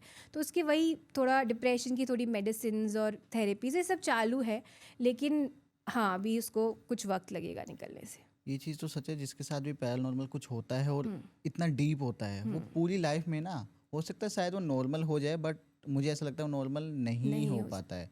वो हमेशा उन चीज़ों से डरेगा या फिर उन चीज़ों को एक अलग तरीके से देखेगा। इस केस में मैं बताऊं तो वही चीज़ जो बहुत कॉमन होती है, जेलेसी, लालच, यही सब था रीज़न। ये सब नहीं होता तो शायद ये कुछ तो भी ना शायद हुआ। ऐसा कुछ भी नहीं होता। और मुझे जब ये चीज़ पता चली थी कि नॉर्मली क्या होता है कि हम लोग जो नॉर्मल जो हमारे साथ भूत प्रेत वाली हरकतें होती है वो छोटी मोटी होती है। आपको कोई प्रेजेंस फील हो रहा है, आपको कुछ नेगेटिव एनर्जी फील हो रही है, या आपको किसी ने किस्सा सुनाया तो छोटा मोटा कुछ, हाँ ठीक है ऐसा हुआ। लेकिन ये चीज़ जो हुई ये काफ़ी ज़्यादा मतलब लेंदी थी। मुझे भी स्टार्टिंग में इस पर इतना बिलीव नहीं हुआ था, बट जब उसने सारी बातें बताई तब मुझे रियलाइज़ हुआ कि एक्चुअली में रियल है। और उसने मुझे एक चीज़ कही थी कि मैम, जिसके ऊपर होता है ना उसको समझ में आता है। आप किसी भी अनजान आदमी को बोलोगे मैंने भूत देखा, वो नहीं मानेगा, बट जिसने फील करा है, जिसने एक्सपीरियंस करा है, उसे पता चलता है कि होता क्या है ये सब। राइट। तो ये थी हमारी फर्स्ट स्टोरी जी। सेकंड जो स्टोरी है वो यूपी से होने वाली, मेरठ से शायद। हाँ, सेकंड जो स्टोरी है वो ठीक है, मेरठ की इसके है। ऊपर वो बढ़ते मेरी हैं। काफ़ी पर्सनल स्टोरी है, मैं आपको एंड में बताऊंगी कि क्यों इतना वो पर्सनल है। तो ये जो मेरठ वाली स्टोरी है, ये कहाँ से स्टार्ट होती है और आपको कैसे पता लगा? तो ये मुझे कैसे पता लगा ये मैं आपको एंड में बताती हूँ स्टोरी के। आपने कभी ऐसे सुना है कि एक आत्मा ने एक ही घर में 3 लोगों को एक एक करके पोजेस कर लिया? ये सुना है कि सबको दिखाई देता है बट वो पोजेस कर ले घर के सभी लोगों को, ये मैंने नहीं सुना है। तो ये जो स्टोरी है ये बस इसी के ऊपर बेस्ड है। एक्चुअली मेरठ में ना एक फैमिली थी, मिस्टर और मिसेस गुप्ता रहते थे, और छोटी सी फैमिली थी। उनकी 3 बेटियां थी। एक का नाम था पारुल, एक का रीमा और एक का Meera. And for the personal reasons I have change the names. तो एक दिन इन लोग की जो फैमिली थी ना, ये लोग काफ़ी सिंपल से लोग थे, और इन लोगों को ना ज़्यादा किसी से मिलना जुलना ये सब नहीं पसंद था। एक्चुअली कैसे हुआ था कि पहले जो गुप्ता जी थे उनका बिजनेस था, उसमें काफ़ी लॉस हो गया था। तो वो अब एक गली के एक कोने में छोटे से घर में, छोटा तो नहीं था बट हाँ अच्छा घर था, उसमें रहते थे। और उन लोग किसी से ज़्यादा मिलते नहीं थे, ज़्यादा बातें नहीं करते थे, अपने अपने में रहते थे। और गुप्ता जी का सिर्फ एक ही एम था कि उनकी तीनों बेटियां अच्छे से पढ़ लिख लें और उनकी वो शादी करवा। तो जब जो पारुल थी वो सबसे बड़ी थी, जब वो 23 साल की हुई तो उसकी शादी फिक्स हुई। घर में शादी का माहौल था, सब सारी तैयारियां चालू थी। फिर एक दिन आया पारुल की मेहंदी वाला दिन। तो उसको उस दिन मेहंदी लगी, और मेहंदी लगने की कुछ 2-3 घंटे बाद, मतलब मेहंदी सूख ही जाती है 2-3 घंटे में, 2-3 घंटे बाद उसकी बहन रीमा उसके पास आई और उसने कहा कि दीदी वो लहंगे वाली शॉप से कॉल आया था, आपका लहंगा रेडी हो गया है। अब क्योंकि ये लोग बहुत ज़्यादा रिच थे नहीं, अब ये मिडिल क्लास थे, तो उसने सोचा कि मैं ना लहंगा रेंट करती हूँ, आजकल वैसे भी लहंगा रेंट करने का ही ट्रेंड है। तो उसने बोला कि मैं लहंगा रेंट पे ले लेती हूँ। तो उसने लहंगे वाली शॉप को उनको बोला था कि तुम मेरे नाप का कर दो उस लहंगे को। तो ये लोग ये वहाँ गए थे। तो अब क्या हुआ, मेहंदी लगी हुई थी, तो पारुल ने रीमा को बोला कि यार मैं कैसे जाऊँगी, मेरी मेहंदी लगी हुई है दोनों हाथ में। तो रीमा ने कहा अभी तक आपकी मेहंदी पाँव में लगी नहीं है, आप चल सकते हो और मैं आपको स्कूटी पे लेके जाती हूँ ना। तो उसको लॉजिक लगा उसकी बात में, उसने बोला ठीक है चल। तो ये लोग उस शॉप पर गए, लहंगा वहंगा ट्राई करा, सब कुछ बिल्कुल नॉर्मल। और उसके बाद ये जब वापस आ रहे थे पारुल और रीमा, तो पारुल ने उससे कहा कि यार मेरा ना पानी पूरी खाने का बहुत मन कर रहा है, वही वाली शॉप पे चलें क्या जहाँ अपन हमेशा जाते हैं। तो इनके घर के ना थोड़ा सा आगे कुछ एक 5 मिनट दूर पर एक बरगद का पेड़ था बहुत बड़ा सा, उसके नीचे एक आदमी था, वो ठेला लगाता था। तो ये लोग मज़े मज़े में उसको बरगद की पानी पूरी ऐसा बोलते थे। तो उसने वही बोला कि वहाँ चलें क्या। तो रीमा को भी लगा कि अब इसकी विदाई हो रही है, ठीक है यार उसको लेके चलती हूँ। उसने बोला ठीक है, वो लेके गई। अब क्या हुआ कि वहाँ जब ये लोग पहुँचे तो वो पानी पूरी वाला नहीं खड़ा था। तो एक लड़का बैठा हुआ था जिसको रीमा ने 2-3 बार देखा हुआ है वहाँ पर। तो रीमा ने उसको पूछा कि ये कहाँ है। तो वो लड़का बोला अरे उसकी बीवी बीमार है बहुत दिन से, तो वो नहीं आ रहा अभी। ने कहा ठीक है। तो उसने पारुल को बोला दी चलो चलते हैं, वो आदमी नहीं आ रहा। पारुल बस खड़ी हुई थी, वो कुछ नहीं बोली। तो इसने एकदम ऐसे देखा कि दी चलो। तो पारुल ने फिर कोई जवाब नहीं दिया। फिर उसने धक्का दिया कि पारुल क्या हुआ तुझे। तो पारुल ने बोला कि अरे पता नहीं यार, कुछ अजीब सा मेरी बॉडी में सेंसेशन हुआ, चल चल छोड़, कुछ नहीं, वो नहीं है, चलो चलते हैं। हम घर गए, खाना वाना खाया, सो गए। अब रात के मिडनाइट थी, टाइम एग्जैक्टली नहीं पता मुझे बट मिडनाइट थी। उस टाइम पर रीमा जो थी सॉरी जो पारुल थी वो अपने घर की टेरेस पर आई। अब शादी वाला घर है, वैसे भी लोग कितने सारे ऐसे लोग होते हैं जो जगे हुए ही रहते हैं, कई कई कजिन्स तो हम लोग रात रात भर ही जगते रहते हैं। तो एक आंटी ने पारुल को देखा छत पर खड़े हुए। तो आंटी ने आवाज़ दी पारुल क्या कर रही है। उनको लगा हो सकता है होने वाले हस्बैंड से फ़ोन पे बात कर रही हो, क्योंकि जाते हैं टेरेस पे बात करने के लिए। तो पारुल ने कोई जवाब नहीं दिया। फिर आंटी ने फिर से आवाज़ दी कि पारुल पारुल। तो वो डर गई आंटी, उन्होंने चिल्लाकर घर में सबको उठा दिया। अब ये सब लोग भागे टेरेस के ऊपर, टेरेस पर। जैसे ये लोग टेरेस पर गए, इन्होंने देखा कि पारुल जो थी वो टेरेस की बाउंड्री पर खड़ी थी, मतलब जो बाउंड्री वॉल होती है उस पर खड़ी थी। तो एकदम से उसके पापा ने बोला पारुल क्या कर रही है, पारुल क्या कर रही है। तो कोई जवाब नहीं पारुल ने, और बस पारुल ने अपना एक पाँव बाउंड्री के उधर रखा, बाहर करा। वो कूदने ही वाली थी कि उसके चाचा ने उसको ऐसे पीछे से खींचा और टेरेस के अंदर ले लिया। फिर उसको बिठाया। जब उसको बिठाया तो उस इन लोगों ने उसको आवाज़ दे रही कि पारुल क्या हो, पारुल पारुल कोई जवाब नहीं दे रही, सिर्फ बैठी हुई है ज़मीन पर टेरेस पर। फिर इन्हें बोला पानी वानी लाओ, उसको पानी पिलाना। तो जब पानी पिए तो नॉर्मली अंदर जाता है, उसका पानी बाहर निकल रहा था, मतलब अंदर नहीं जा रहा है, बाहर गिर रहा है। वो पी नहीं पा रही थी बेसिकली। तो पानी जो निकाल रहे बाहर जा रहा था। तो नहीं बोला ठीक है चलो काम डाउन। फिर उसकी मम्मी थी, मम्मी लोग तो घबरा जाती, बोली पारुल पारुल बता क्या हुआ, पारुल तुझे क्या हुआ। तो पारुल एकदम उनको देखी बोलती है श्श, वो सो रही है, उसको सोने दो। तो उसकी मम्मी बोलती क्या बोले जा रही है तू, फालतू क्या बोल रही है। तो उसने उसकी माँ का हाथ पकड़ा और बोला मेरी नहीं हुई तो इसकी कैसे होने दूंगी। तो पारुल की माँ ने एकदम से हाथ छोड़ा, बोले पारुल तू पागल होगी, क्या बोल रही है क्या बोल पारुल, रही है? क्या बोल रही है। पारुल चुप, पारुल ने कुछ नहीं बोला। तो इतने में ना वहाँ पर उसकी चाची जी खड़ी थी पारुल की, तो उन्होंने रीमा को बोला कि रीमा मैंने पारुल को एक चाकू दिया था, तुम लोग बाहर गए थे तो ये चाकू लेकर गई थी क्या। तो रीमा ने कहा कि कैसे लेके जाएगी, इसके दोनों हाथों में मेहंदी लगी थी, वो तो एक्टिवा पे ऐसी क्रॉस लेग बैठी हाथ में और हम चले गए। जैसे ही उसने ये बोला तो उसकी पारुल की मम्मी और चाची जी दोनों एक दूसरे को एकदम ऐसे देखने लगे। कुछ कम्युनिकेट किया। हाँ, तो रीमा बोली क्या हो गया, क्या हुआ। अब यूजुअली ऐसा होता होगा, आपने भी सुना होगा कि जब किसी की शादी होती है दूल्हा दुल्हन को एक छोटा सा चाकू दिया जाता है, कि कहते हैं कि वो प्योर फॉर्म में होते हैं तो उन पे कोई कोई अट्रैक्ट, कुछ किसी को अट्रैक्ट कर और सकते ये हैं भी वो। सुना है कि जब वो होता है तो उनको बाहर जाने के लिए मना किया जाता मना है करा जितना हो जाता है, सकता है। हाँ हाँ हाँ, जितना हो सकता है। हल्दी लगने के बाद घर के हाँ, बाहर नहीं जाते हैं, राइट। क्योंकि तुम एकदम प्योर होते हो उस टाइम पर, और सबको सारा ऐसे बोलते हैं कि सबको पता चल जाता है कि तुम्हारी शादी होने वाली है, तो कुछ तो एंटिटी तुमको चिपक सकती है, ऐसा सुना है लोगों ने। तो जब रीमा ने पूछा उसकी माँ को, उसकी माँ ने कुछ जवाब नहीं दिया। तो फिर उसने चाची को बोला चाची क्या बोल रहे हो। तो चाची ने बोला कि शादी के वक्त जब अगर किसी की शादी होने वाली होती है तो मेहंदी के बाद उसे अपने घर से नहीं जाना चाहिए बाहर, और अगर बाहर जाओ तो चाकू लेकर जाना चाहिए, वरना बहुत ऐसी बुरी शक्तियाँ हैं जो तुम्हारे शरीर पर चिपक सकती हैं। जी। तो रीमा एकदम ऐसे घबरा गई, उसको समझा नहीं। फिर उसे याद तो आया वो इंसिडेंट कि वो बरगद के पेड़ के नीचे गई थी, तो उसने बस किसी को बताया नहीं उसको, क्योंकि उसको बोला गया था ना शॉप पर जाना शॉप से वापस आना, उसने किसी को बताया नहीं, उसको लगा कि मुझे भी डांट पड़ेगी अब। तो फिर उसके बाद ये लोग पारुल को जैसे तैसे नीचे लेकर आए। नीचे लाए तो एकदम से उसको धीरे धीरे फीवर चढ़ना चालू हुआ। तो उसके पापा ने उसको दवाई देने की कोशिश करी, उसने दवाई मुंह में लेके थूक दी, नहीं ली दवाई। रीमा उसके पास बैठी और उसको ठंडे पानी की पट्टी वो करने लग गई। अब क्या हुआ कि रीमा भी थकी हुई थी और पारुल भी ऐसे सो रही थी और उसके ऊपर पानी वो कर रही थी, तो रीमा का हाथ ऐसे हो गया, उसके बेड पर ही वो सो गई। मतलब रीमा बैठी थी चेयर पे और उसके बेड पर ही सिर रख के ऐसे सो गई।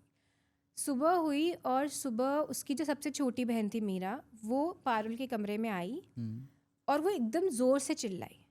तो जैसे ही ज़ोर से चिल्लाए, आसपास जो लोग थे वो भी आए, और रीमा ने भी, वो तो नींद में, उसने इतना चिढ़ के एकदम उसको बोला मीरा को क्या है क्या हुआ। तो मीरा बोली कि पारुल का हाथ। तो उसने देखा कि पारुल के हाथ में जहाँ पे मेहंदी लगी थी वहाँ से खून निकल रहा है अपने आप, अपने आप। कुछ वो नहीं। तो इसके पापा ने बोला कि अरे ऐसा तो नहीं उसको मेहंदी से कोई एलर्जी रिएक्शन हो गया हो। और जैसे उसके पापा ने ये बोला, पारुल एकदम बेड से एकदम से उठी। अब हम बेड से उठेंगे तो हम धीरे धीरे करके ऐसे उठते हैं, वो एकदम से उठी, उसके पापा को देख के ज़ोर ज़ोर से हंसने लग गई, और उसने अपना जो हाथ था वो अपने मुंह पे पूरा ऐसे करके लगा लिया, और फिर अपने पापा को वापस से अपना हाथ दिखाया, तो वो तो लग गया और खून आने लग गया। उसके पापा एकदम डर गए। उसकी मम्मी का तो था ही कि कुछ गड़बड़ हो गया, कुछ गड़बड़ हो गया। तो वहाँ पर ना पंडित जी आए थे उनके घर में। अब उस शादी अगले दिन थी, उसके एक दिन पहले इनके घर में कोई ग्रह शांति की पूजा होती है, वो थी। तो पंडित जी आ गए थे। तो उसकी मम्मी ने पंडित जी को बताया कि पंडित जी ये सब हुआ। अब पापा तो उसके वो बस खून ही हटा रहे थे। उसने पंडित जी को बताया, पंडित जी ने बोला कि तुम एक काम करो, इसको मंदिर वाले कमरे में लेकर आओ। अब इनके घर में ना एक छोटा सा कमरा था जिसमें इन्होंने सारे भगवान रखे हुए थे, और ऐसे बोलते हैं ना मंदिर जो होना चाहिए वो अलग से होना चाहिए घर में, तो इन्होंने वैसे ही छोटा कमरा बना रखा था और उसमें बहुत सारे भगवान थे और जो भी पूजा का सामान था जो भी था वो सब कुछ था। तो वहाँ पर ये लोग पारुल को लेकर आए। पारुल बस हंसते हंसते अपने आप चल के उस कमरे तक आई। वहाँ पर आई और उसने देखा पंडित जी को, और पंडित जी को देख के हंसने लगी और बोलती है मैं नहीं जाऊँगी, एकदम ऐसे हंसते हुए, मैं नहीं जाऊँगी। तो पंडित जी ने कुछ उसको बोला नहीं। पंडित जी ने उस एक गोला बनाया, जैसे हम पिक्चरों में नहीं देखते कि वो आटे का गोला बनाते, पंडित जी ने वैसे वो बनाया और उसको वहाँ पे बिठा दिया। अब उसको वहाँ बिठाया, पंडित जी ने चालू करी हनुमान चालीसा। तो उन्होंने हनुमान चालीसा का पाठ करना चालू किया। फर्स्ट टाइम जब उन्होंने हनुमान चालीसा का पाठ करा, नॉर्मल वो मतलब ऐसे बैठी थी उसके गोले के अंदर, जैसे बोर होता है ना कोई इंसान, कभी ऐसे मुंह कर रही है, कभी ऐसे कर रही है, कभी पाँव ऐसे फोल्ड करके बैठ गई, कभी वो लेट गई गोले में, मतलब वो ऐसे करे जा रही है। सेकेंड टाइम जब उन्होंने हनुमान चालीसा बोलना चालू करी तो पारुल ज़ोर से चीखी, और वो चीखी तो घर के जितने कांच थे, मतलब मैक्सिमम कांच, वो टूट गए। इतनी इतनी से? ज़ोर से वो चीखी। अब ये चीज़ हमने सिर्फ तभी देखी है जब वो ओपेरा सिंगर्स हाँ गाते हाँ हैं, हाँ तो हाँ। उसमें कांच टूटता है, बट इसकी चीख ऐसी थी कि सारे जो घर के कांच थे, वो जो मिरर्स थे स्पेशली, वो टूट गए। फिर पंडित जी ने जब थर्ड टाइम हनुमान चालीसा का पाठ करा, तब ये एकदम जहाँ बैठी थी वहाँ से खड़ी हुई। इसके जो दोनों हाथ थे वो पूरे पीछे करे, मतलब ये खड़ी थी और रिवर्स में बेंड थी। हम आगे ऐसे झुक सकते हैं, ये उल्टी झुकी हुई थी और अपने दोनों हाथों से बस उस गोले के आसपास घूम रही थी। बहुत ऐसे ही हो गया, क्रीपी वो बहुत होता ही ज़्यादा क्रीपी। तो हम बोलते हैं जो जिम्नास्टिक्स कर है। हाँ सकते हैं हाँ। बस वो ही लोग कर सकते हैं इस टाइप का, बाकी कुछ नहीं। और वो बस ऐसे जस्ट घूम रही है, उसके अंदर गोले में घूमे जा रही है। इतने में एकदम से रूम का जो टेम्परेचर था वो ड्रॉप होने लगा। एक टाइम पे ऐसा हुआ कि पंडित जी हनुमान चालीसा बोल रहे हैं, बट टेम्परेचर इतना गिर गया कि उनके मुंह से धुआं निकल रहा है, और वो एक शिवरिंग होती है, आप बोलते बोलते रुक जाते हो। तो पंडित जी बोलते बोलते रुक गए एकदम से, और मतलब वो सॉरी रुके नहीं, वो अटके। इतने जैसे वो अटके ना, तो ये ऐसी ही पोजीशन में थी और इसने ऐसे करके पंडित जी को देखा, बस नॉर्मल देखा, और पंडित जी बोले जा रहे हैं। जब इसने देखा तो जो भी रूम में 3-4 दिए जल रहे थे उनकी लौ थोड़ी सी तेज़ हुई, और एक कोने में दिया रखा था उसकी लौ तेज़ हुई। पास में कपड़ा था, नॉर्मल का कपड़ा, गमछा टाइप के जिससे भगवान को पोंछते हैं, वो वाला कपड़ा। उस कपड़े में आग लगनी चालू हो गई। अब जब उस कपड़े में आग लगनी चालू हुई तो पंडित जी एकदम डरे और उन्होंने मंत्र बोलना बंद कर दिया। उनका मंत्र बंद हुआ और ये जो ऐसे करके घूम रही थी, ये अब सीधे खड़ी हुई और हंसने लगी। बोलती है कि और उसके बाद उनको बोलने लगी, क्या हुआ क्या हुआ, बस वो ऐसे बोल रही थी। तो पंडित जी एकदम शांत, उनको कुछ समझ नहीं आ रहा, क्योंकि उनको समझ में गया कि कुछ तो गड़बड़ है, और मैं तो गया अब, क्योंकि उन्होंने हनुमान चालीसा बोलना बंद कर दी। अब उसके बाद उसने ना हाथ उसी गोले के अंदर खड़ी थी और हाथ के कुछ ऐसे अजीब से एक्शंस कर रही थी। क्या एक्शंस थे किसी को नहीं पता, लेकिन जैसे जैसे वो एक्शंस ऐसे करती जा रही थी, पंडित जी को ऐसे लगा था कोई मेरा गला घोट रहा है। तो वो गले पे ऐसे हाथ से छुड़ाता है ना कोई इंसान, तो वो वैसे करने लग गए। तो इतने में जो उसके पापा थे वो कमरे में आए और पंडित जी को बाहर लेके गए। पंडित जी ने दरवाज़ा बंद करो, दरवाज़ा बंद करो। पंडित जी ने दरवाज़ा बंद करा, थोड़ा मंत्र वंत्र पढ़ा, उसको अंदर रहने दिया। और जो थोड़ी बहुत आग लगी थी वो उस वक्त जब उसके पापा आए थे, उसके साथ चाचा वाचे भी आए, तो उन्होंने आग वाग बुझा दी थी। उन्होंने जब पंडित जी को बोला कि अब क्या करें, तो पंडित जी ने बोला कि एक काम करो, इसे तुम मेहंदीपुर बालाजी लेकर जाओ। उसमें हम पहली वाली जो हमारी स्टोरी थी उसमें उसको हुसैन टेकरी लेके गए थे। इन्होंने बोला कि अब तुम मेहंदीपुर बालाजी लेकर जाओ। तो इन्हें कहा कि और कोई ऑप्शन नहीं है, तो उन्होंने बोला कि नहीं। इतने में उसकी मम्मी इमोशनल होकर बोली कि पंडित जी कल इसकी शादी है। तो पंडित जी ने कहा कि अब वो कल तो नहीं हो सकती, तो तुम लड़के वालों से बात कर लो कि क्या है। तो उसके पापा मम्मी ने उस लड़के वाले को, मतलब लड़के के जो पापा थे उनको कॉल करा उसके पापा ने, और उनसे कहा कि पारुल की तबीयत थोड़ी ख़राब हो गई है, तो हम ना शादी पोस्टपोन करने की रिक्वेस्ट करते हैं। अब आपको पता होगा घर में ऐसे रिलेटिव्स होते हैं जो बहुत खुश होते हैं, और कुछ रिलेटिव्स होते हैं जो जेलस वाले होते हैं, जिनको सिर्फ आग लगाने में मज़ा आता है। ठीक है, तो वैसे कुछ रिलेटिव्स इनके घर में थे जो ऑलरेडी लड़के वालों को बता चुके थे कि घर में क्या चल रहा है। तो उन्होंने ना डायरेक्ट इनको बोल दिया कि हमको सब पता है कि तुम्हारे घर में क्या चल रहा है, हमको शादी नहीं करवानी। उन्होंने शादी तोड़ दी। अब उन्होंने शादी तोड़ दी और इसके बाद ये जो उसके पापा मम्मी थे वो रोने लग गए, उनको अच्छा नहीं लगा। तो पंडित जी ने बोला कि देखो कोई ऑप्शन नहीं है, तुमको इसको ट्रीट कराना है, शादी वादी तुम छोड़ो। इन्होंने भी बोला कि चलो ठीक है कोई बात नहीं। अब उसके बाद क्या हुआ कि सुबह से उसने कुछ खाया नहीं था, तो उसके जो चाचा थे वो खाने की थाली उसके कमरे में लेके गए। तो वो मंदिर वाले कमरे में अंधेरा था, उस कमरे में मतलब कोई लाइट वाइट ऐसी इन्होंने चालू नहीं करी थी, अंधेरा था, और वो ना कोने में ऐसे बैठी हुई थी। तो जैसे उसने देखा कि थाली आई है, वो एकदम दौड़ के आई, क्योंकि वो भूखी थी, और वो अपने दोनों हाथ से ऐसे ऐसे खाने लग गई। फिर उसने बोला मुझे और चाहिए, तो वो और उसने फटाफट खाया। अब क्या हुआ था कि पंडित जी को पता थी ये बात कि अगर इसको ये बोला गया कि तुझे कल मेहंदीपुर बालाजी लेकर जा रहे हैं या कहीं लेकर जा रहे हैं, तो ये नहीं आएगी। तो उन्होंने कहा कि चाचा को उन्होंने बोला था कि इसको बोल देना कि तुम्हारी शादी है कल, तो तुम्हें वेन्यू तक तुम्हें मतलब हाँ तुम्हारी शादी है कल, तुम अभी जितना खाना है खा लो। तो चाचा ने उसको बोला कि बेटा खा ले बेटा, तेरे को जितना खाना है, कल तू दुल्हन बनकर जाएगी। तो एकदम उसने चाचा को देखा और मुस्कुराने लगी, बस नॉर्मल मुस्कुरा रही है, और अच्छा। लेकिन काफ़ी थोड़ी सी एक वो टिंज ऑफ होता है ना कि आप किसी को देख रहे हो और वियर्ड एक लग रहा हम, है। हाँ वो वियर्ड भी हम बहुत ज़्यादा को बोलते हैं, बट ऐसा लगता है ऐसे खुराफाती दिमाग है या कुछ चंट कि चाहे कुछ चल बहुत, रहा है दिमाग हाँ में। कुछ चल रहा है दिमाग में। तो वो उस तरीके से वो मुस्कुराई। अब उसके बाद चाचा बाहर आए और दरवाज़ा इन्होंने बंद कर दिया। उस रात को सब लोग जितने थे, इनके घर में बरामदा था, वहाँ पर सोए। उनको पता था कुछ तो है। तो जो रीमा थी उसको बहुत ज़्यादा गिल्ट फील हो रहा था, तो उसने क्या करा, उसने ना चुपचाप पंडित जी को बुलाया कि आप 2 मिनट आओ, और पंडित जी को बोला किसी को मत बताना, लेकिन ऐसा ऐसा हुआ था, हम वहाँ गए थे बरगद के पेड़ के नीचे, इसको कुछ अजीब सा सेंसेशन हुआ था, पर क्या हुआ हमको नहीं पता चला। तो पंडित जी समझ गए। उन्होंने बोला कि फिर उन्होंने इसके पेरेंट्स को बुलाया, उन्होंने बोला कि मुझे बताना पड़ेगा। तो उन्होंने उसके पेरेंट्स को बताया और उन्होंने कहा कि हम मना करते हैं कि जब तुम्हारी शादी होने वाली होती है तो तुम ऐसे बाहर मत निकलो, पहली बात तो। और ये गई है, और ये कहा जाता है कंफर्म, देखो कंफर्म तो हमें कोई भी चीज़ नहीं है, बट ये कहते हैं कि बरगद का पेड़ और पीपल का पेड़, इनके ऊपर ना कुछ आत्माएं जो है वो आत्माएं होती वास है, करती वास है। करती है। तो अगर तुम बहुत ज़्यादा प्योर हो या तुम्हारी शादी होने वाली है, और स्पेशली बोला जाता है कि मेहंदी जब आप लगाते हो तो मेहंदी लगा के इन पेड़ों के नीचे नहीं जाना चाहिए। तो उन्होंने कहा कि हो सकता है कि कोई आत्मा इससे आके चिपक गई है। अब उन्होंने बोला कि जितनी बातें तुमने मुझे बताई हैं उससे मुझे ऐसा लग रहा है कि ये किसी दुल्हन की आत्मा होगी जो इससे आके चिपकी है, क्योंकि वो बार बार बोल रही ना मेरी नहीं हुई तो मैं इसकी कैसे इसकी होने। कैसे होने दूंगी। तो उन्होंने बोला मुझे लग रहा है कि, और उसको दुल्हन बनना है, उनका ये कॉन्सेप्ट है, उनका सिर्फ इतना था कि हो सकता है उसको दुल्हन बनना है। तो उन्होंने उसको बोला कि तुम्हें ये ना ऐसे नहीं जाएगी, मैं घर गाड़ी में ऐसे नहीं बैठेगी, तुम एक काम करो, तुम्हें इसको शादी के जोड़े में सजा कर ही ले जाना पड़ेगा। तो जब सुबह हुई, रीमा उस मंदिर के कमरे में गई और शादी का जो भी था वो उसके हाथ में था, लहंगा वहंगा। तो वो गई और उसने जाके पारुल को बोला कि दी लहंगा पहन लो, शादी के वेन्यू तक जाना है।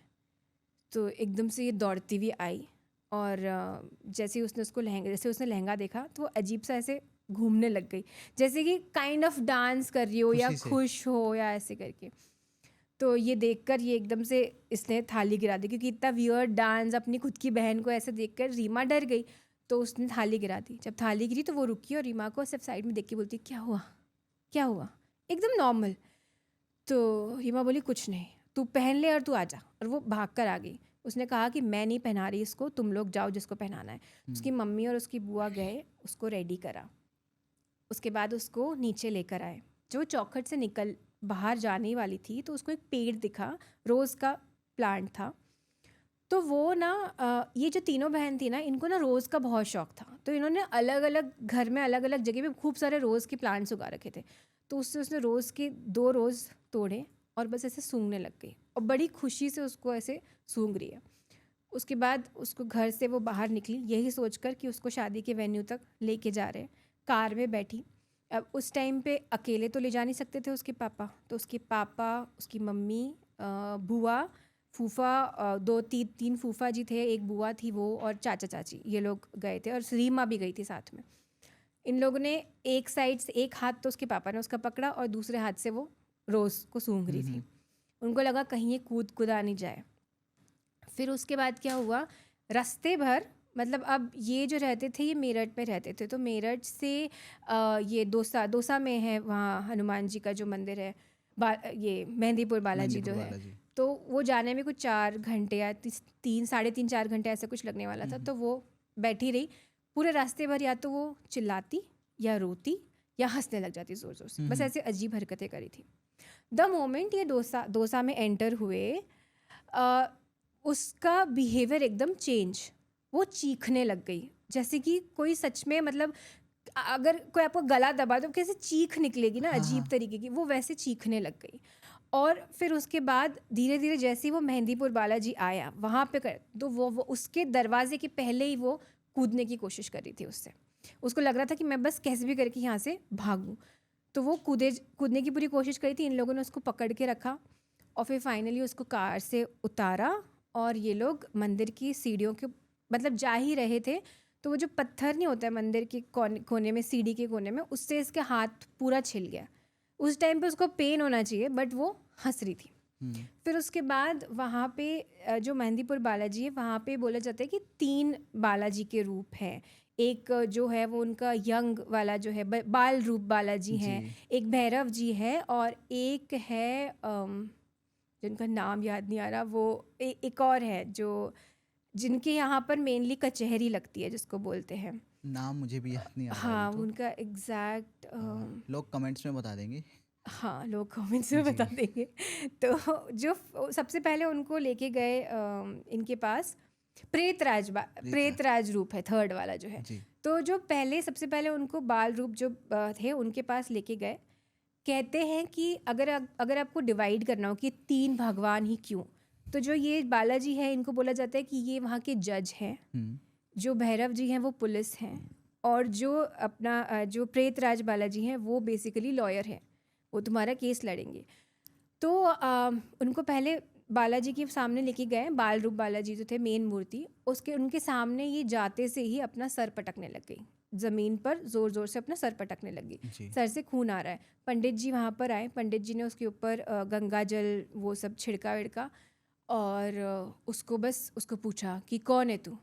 तो बोलते मैं नहीं होने दूंगी शादी, मैं नहीं होने दूंगी शादी, बस यही बोल रही जा रही थी वो। फिर उसके बाद पंडित जी ने बोला इसको हम उनके पास लेके जाएंगे, प्रेतराज जो भगवान है उनके पास लेके जाएंगे, और वो उनको वहाँ पर लेकर गए।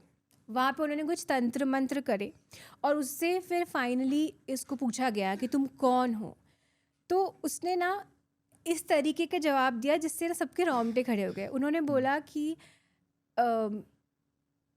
घर सजा था, शहनाइयाँ बज रही थी, डोली सजी थी, लेकिन मेरी किस्मत इतनी ख़राब थी कि मैं बची नहीं, उन लोगों ने मुझे मार डाला। तो पंडित जी को समझ में आया कि ये जो थी ये किसी दुल्हन की आत्मा थी।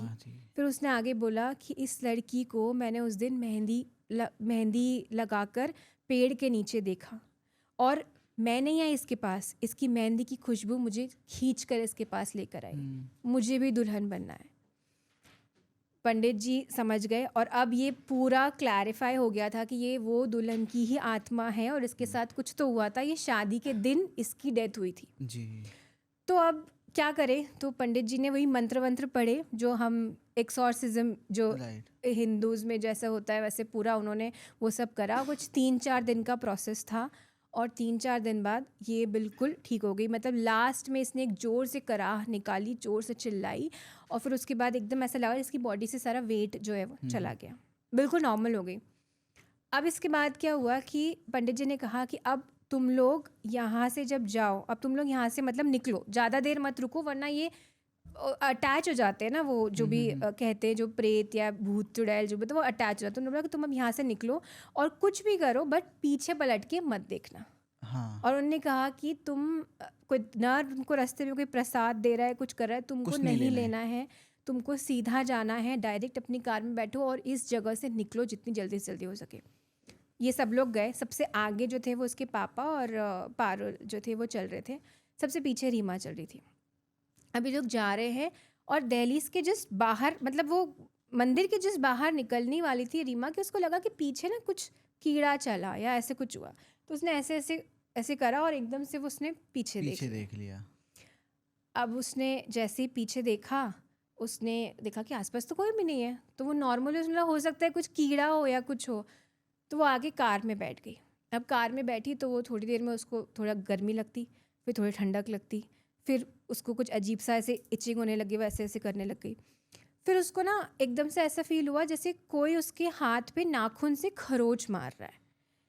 और अगर अपने को ऐसा कभी फील होता तो हम हाथ पे देखते, तो वैसे उसने हाथ पे देखा, स्किन बिल्कुल सही थी, बट उसको लगा था कोई ऐसे खरोच मार रहा है। तो वो ऐसे बार बार अपना हाथ ऐसे ऐसे कर रही है। पारुल ने उसको, क्योंकि पारुल अब तो ठीक हो गई थी, पारुल ने उसको बोला क्या हुआ।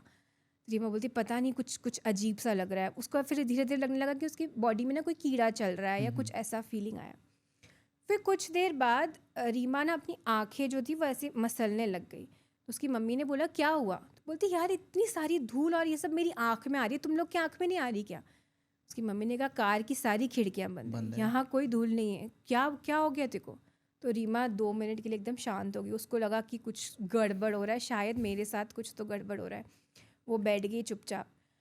उसके बाद थोड़ी देर बाद उसको ना ऐसा लगा जैसे कि सड़े हुए फूल की स्मेल आ रही है। तो उसने बोला कि किसी अपने यहाँ कार में कोई फूल सड़ गए हैं क्या, कुछ पड़ा हुआ है क्या, क्योंकि इतने दिन से वहाँ थे, हो सकता है कुछ किसी ने रखा हो। तो उसकी मम्मी ने बोला कि नहीं कुछ भी नहीं है। उसने बोला मुझे क्यों स्मेल आ रही है? बाकी किसी को फिर नहीं आ बाकी रही। किसी को भी नहीं आ रही थी। तो फिर जब उसको आती रही स्मेल, थोड़ी देर आती फिर नहीं आती। फिर जैसे ही लोग अपने घर पहुंचने वाले थे उसके थोड़ी देर पहले ही ये बोली रीमा कि मुझे बहुत ज़्यादा स्मेल आ रही है, मुझे वॉमिट हो रही है, मुझे वॉमिट हो रही है, गाड़ी रोको गाड़ी रोको। तो उसकी मम्मी ने, उसकी जो पापा थे, उन्होंने कहा कि बस पहुंचने वाले हैं घर। उसने बोला नहीं गाड़ी रोको, मुझे वॉमिट आ रही वॉमिट आ रही। और वो उन्होंने, जो ड्राइवर थे, उन्होंने गाड़ी रोकी, ये एकदम कूद के उतरी और इसने वॉमिट करी। जब इसने वॉमिट करी तो उसके अंदर रेड कलर का कुछ लाल तरल पदार्थ कुछ ऐसा निकला। तो जैसे इन लोगों को सबको सबको यही लगेगा ना, रेड निकलेगा तो ब्लड निकला ब्लड है। है। तो इन लोगों को समझ नहीं आया एकदम से क्या हुआ, और बहुत सारी वॉमिट हुई। फिर उसके बाद वो, अब उसका घर बाजू में ही था, करके थोड़ी पहले ही रुके थे, तो वो चल के अपने घर गई। उसने अपनी बुआ को बोला मैं अपने कमरे में जा रही हूँ। वो कमरे में गई, उसको फिर 5 मिनट बाद वॉमिट आई, फिर वॉमिट आ रही, मतलब वॉमिट आए जा रही है। कभी वो रेड निकलता लिक्विड, कभी नहीं निकलता। तो उसकी बुआ को लगा कि अभी वॉमिटिंग हो रही है, तो नमक शक्कर का घोल उसको बना कर दिया। उसने पिया और थूक दिया। फिर उसने मतलब ऐसे ऐसे ऐसे वो हरकतें करी थी। तो उसके पापा ने सोचा कि अब मैं ना इसको हॉस्पिटल लेकर जाता हूँ। ऑलरेडी सब इतने थके हुए थे, बट क्या करें। तो उसके पापा और उसके चाचा मिलके उसको हॉस्पिटल ले गए। डॉक्टर्स ने आईवी दिया, उसने आराम से आईवी लगवाया। फिर उसके बाद मेडिसिन दी, मेडिसिन भी उसने खा ली, कुछ दिक्कत नहीं हुई। और कुछ घंटों में उसका जो वॉमिटिंग थी वो सेटल हो गई। तो जब सुबह के अराउंड 6 साढ़े 6 बज गए थे, तो डॉक्टर ने कहा कि अभी इसके हमको कुछ टेस्ट करने हैं।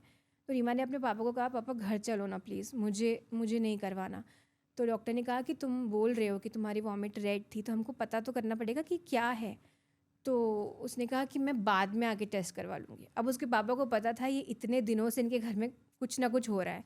फिर ये लोग वहाँ गए, तो बच्ची थकी हुई है, घर जाके रेस्ट कर लेगी। वो गए, घर पर पहुँचे, और घर पे पहुँचते सी रीमा मुस्कुराने लगी एकदम से, बड़ी अच्छी सी मुस्कुराने लगी, और चुपचाप अपने कमरे में गई और कोने में जाके बैठ गई। अब वो वहाँ बहुत देर तक ऐसे बैठी रही, कुछ भी अजीब बिहेवियर नहीं करी थी। लेकिन बस इतना था कि जो नॉर्मली रीमा की आदत थी, वो ना उसको कभी भी पसंद नहीं था कि ज़मीन पे बैठना। उसको लगता था कि वो ऐसे lower people, lower middle class people या लोअर क्लास के लोग करते हैं। उसको कभी, मतलब उसके घर में एक वही थी जो उसको ये लोग बोलते थे कि एकदम रईसों की तरह रहती है, उसको हर चीज़ अपनी प्रॉपर चाहिए रहती थी। बट उस दिन वो कमरे की कोने में ज़मीन पर बैठी थी। उसकी बुआ ने देखा भी, लेकिन उन्होंने बोला ठीक है बच्ची है, कुछ ना कुछ हुआ होगा। तो उन्होंने, वो बैठी रही तो उन्होंने कुछ बोला नहीं। उसके बाद उसको खाना ला के दिया, खाना वाना खाया नॉर्मल। शाम को उसकी मम्मी कुछ तो काम कर रही थी कि उनको एक खुरचने की आवाज़ आई, जैसे कुछ कुछ कोई खुरच रहा है। तो वो आसपास उन्हें देखा, किचन में तो कोई भी नहीं था। फिर वो किचन के बाहर आई। जब वो बाहर आई तो उन्होंने देखा कि रीमा को पता नहीं कहाँ से कोई चाकू मिल गया। वो एक पॉकेट नाइफ़ नहीं होता है, वो वैसा पॉकेट नाइफ़ उसको मिला, और वो नाइफ़ से अपना हाथ में ऐसे ऐसे कर रही थी। तो उसकी मम्मी एकदम बोलती क्या हुआ रीमा, क्या कर रही है तू? तो रीमा बोलती मेहंदी बना रही हूँ, मेहंदी बना रही हूँ। सो उसकी मम्मी का तो जो दिमाग ने बोला अभी तो एक सही ठीक हुई है, अब ये क्या हरकतें कर रही है। तो उसकी माँ ने उससे चाकू एकदम से छीना, बोली क्या तेरे खून आ रहा है? तो उसको खून वून साफ़ करा। और फिर उसके बाद उसके पापा और ये लोग आए, उन्होंने देखा। तो जैसे ही सब लोग आए, जैसे ही रीमा ने सबको देखा, वो एकदम से दौड़ते हुए किचन में फ्रिज के पीछे जाके बैठ गई। अब वो वहाँ पे बैठी है, तो ये लोग उसको बोल रहे हैं कि बाहर आ जा, बाहर आ जा। वो नहीं आ रही, वो बस वहीं पे चुपचाप बैठी हुई है। फिर ये लोग सब गए और उसके पापा ने उसको वहाँ से बाहर खींचा। उसके पापा ने बोला क्या हो गया? तो रीमा कुछ नहीं बोल रही है, बस चुपचाप बैठी है। और वो वापस से वो अब उसके पास चाकू नहीं, तो वो उंगलियों से ऐसे ऐसे ऐसे ऐसे खुरेचने लग गई। अब फिर क्या हुआ कि उसके पापा को आया गुस्सा, क्योंकि वो हो गए थे फ्रस्ट्रेट। ऑफ कोर्स किसी के भी घर में इतने दिन तक चीज़ें चल रही हैं, इंसान फ्रस्ट्रेट होगा। वो उसे खींचकर मंदिर में ले गए और उन्होंने कोई पंडित का वेट नहीं करा। वही पापा जो पहले बोल रहे थे तुम लोग अंधविश्वास कर रहे हो, वही पापा उसको मंदिर में लेके गए और वो हनुमान चालीसा बोलना चालू करा उन्होंने। वैसे ही जैसे पंडित जी ने करा था, उन्होंने सेम गोला बना प्रोसेस। के बिठाया और उन्होंने खुद हनुमान चालीसा बोलना चालू करा। इसको कोई फ़र्क नहीं पड़ रहा, बिल्कुल भी फ़र्क नहीं पड़ रहा। वो बोले जा रहे, 1 घंटा हो गया, 1.5 घंटा हो गया, ये अपना बैठी है, घूम रही है। मतलब नॉर्मल वॉक कैसे करते हैं हम कमरे में कि वॉक कर रहा है कोई इंसान, वैसे वॉक कर रही है, घूम रही है। यहाँ पे ऐसे लग रहा है जैसे म्यूज़िक ही चला दिया उसने, उसके पापा बोले जा रहे हैं। तो उसके चाचा जी आए, उसके चाचा जी ने बोला कि भाई साहब अब आप थक गए हो, अब चलो यहाँ से, मत करो, हम लोग बुलाएंगे किसी को, हम इसको वापस वहाँ लेके चलेंगे, चलो आप यहाँ से। उसके पापा ने बोला कि नहीं। वो फिर वापस से कंटिन्यू करने लग गए। फिर उसके बाद क्या हुआ कि वो बोल रहे थे और इतने में ना एक वो माता जी की चुनरी होती है ना, वैसे उस टाइप का कोई चुनरी थी या कोई कपड़ा था, वो एग्जैक्टली नहीं पता मुझे, बट कुछ तो था। वो उसने अपने सर पे ऐसे रखा और ऐसे ऐसे बोलती है मैं दुल्हन। तो ये सुनने के बाद उसके पापा चुप हो गए, उन्होंने कुछ नहीं बोला। अब उनको समझ गया कि हो सकता है ये वही सेम वही चीज़ स्पिरिट। वापस, स्पिरिट जो है वो वापस आ गई है। तो उसके पापा को चाचा जैसे जैसे बाहर लाए, उसको बंद किया कि कल हम लोग वापस इसको लेके चलेंगे, अब वहीं पर मेहंदीपुर। बालाजी लेके जाएंगे। तो फिर इन लोगों ने भी खाना वाना खाया और ये लोग बाहर सब बरामदे में जितने, क्योंकि आधे से ज़्यादा गेस्ट तो जा चुके थे, कुछ बचे थे उसके चाचा चाची और एक बुआ एक फूफा जी, बाकी इसकी मम्मी और छोटी बहन और ये सब थे। तो इन लोगों ने क्या करा कि ये लोग वहाँ बाहर बरामदे में सो रहे हैं। अब रात को कुछ अजीब सी आवाज़ हो, जैसे कि दरवाज़ा टूटा। तो इन लोगों ने आसपास देखा, फिर सबसे पहले सबको शक उसी पर ही हुआ, मंदिर वाले रूम में देखा तो मंदिर वाले रूम का दरवाज़ा जो है वो टूट चुका है। अब ये लोग कहाँ ढूंढे उसको, तो पूरे घर में ढूंढने लग गए। इतने में रीमा ने सॉरी उसकी जो बुआ थी, उन्होंने देखा कि हाथ के पंजों के खून के निशान कहीं तक जा रहे हैं। तो उन्होंने वो निशान को फॉलो करा और उन्होंने आवाज़ लगाई कि सब वो रीमा ऊपर है। तो ये दौड़ते हुए ये लोग छत पे गए, क्योंकि उनको लगा ये भी कहीं कूद ना जाए।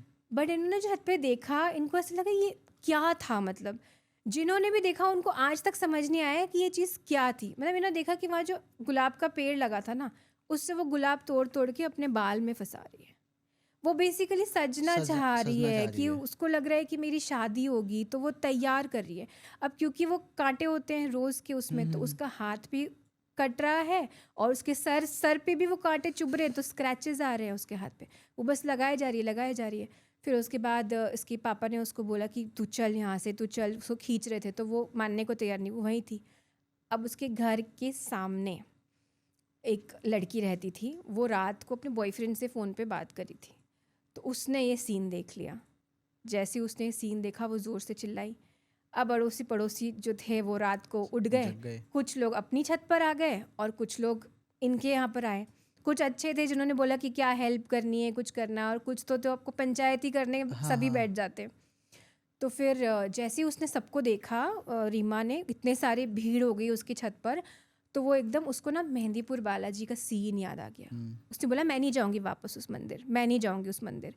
तो इन लोगों को 100% यकीन हो गया कि ये वही है जो पुरानी दुल्हन थी, अब ये इसके अंदर आ गई है। ये कैसे आई किसी को नहीं पता।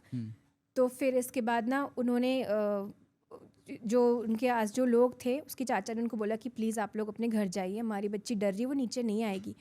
तो सब लोग गए। इन्होंने बोला उसको कि चल अब नीचे, सब चले गए। तो वो जो चल रही थी ना, वो चलते चलते हम नॉर्मल वॉक करते हैं, वो ऐसे 4 पाँव पे सीढ़ी उतर के आ रही थी, मतलब पाँव और हाथ दोनों ऐसे करके वैसे उतर के। और जो पहला रूम दिखा वो उसमें रूम चली गई। जब वो रूम में गई, ये लोग भी उधर गए, वहाँ पर ना टूटा हुआ कांच रखा था। उसने कांच में अपनी शक्ल ऐसे देखी। तब उसकी मम्मी को दिखा कि कांच के बाहर तो रीमा है, पर कांच के अंदर जो दिख रहा है वो कोई और है। कैसा दिख रहा है?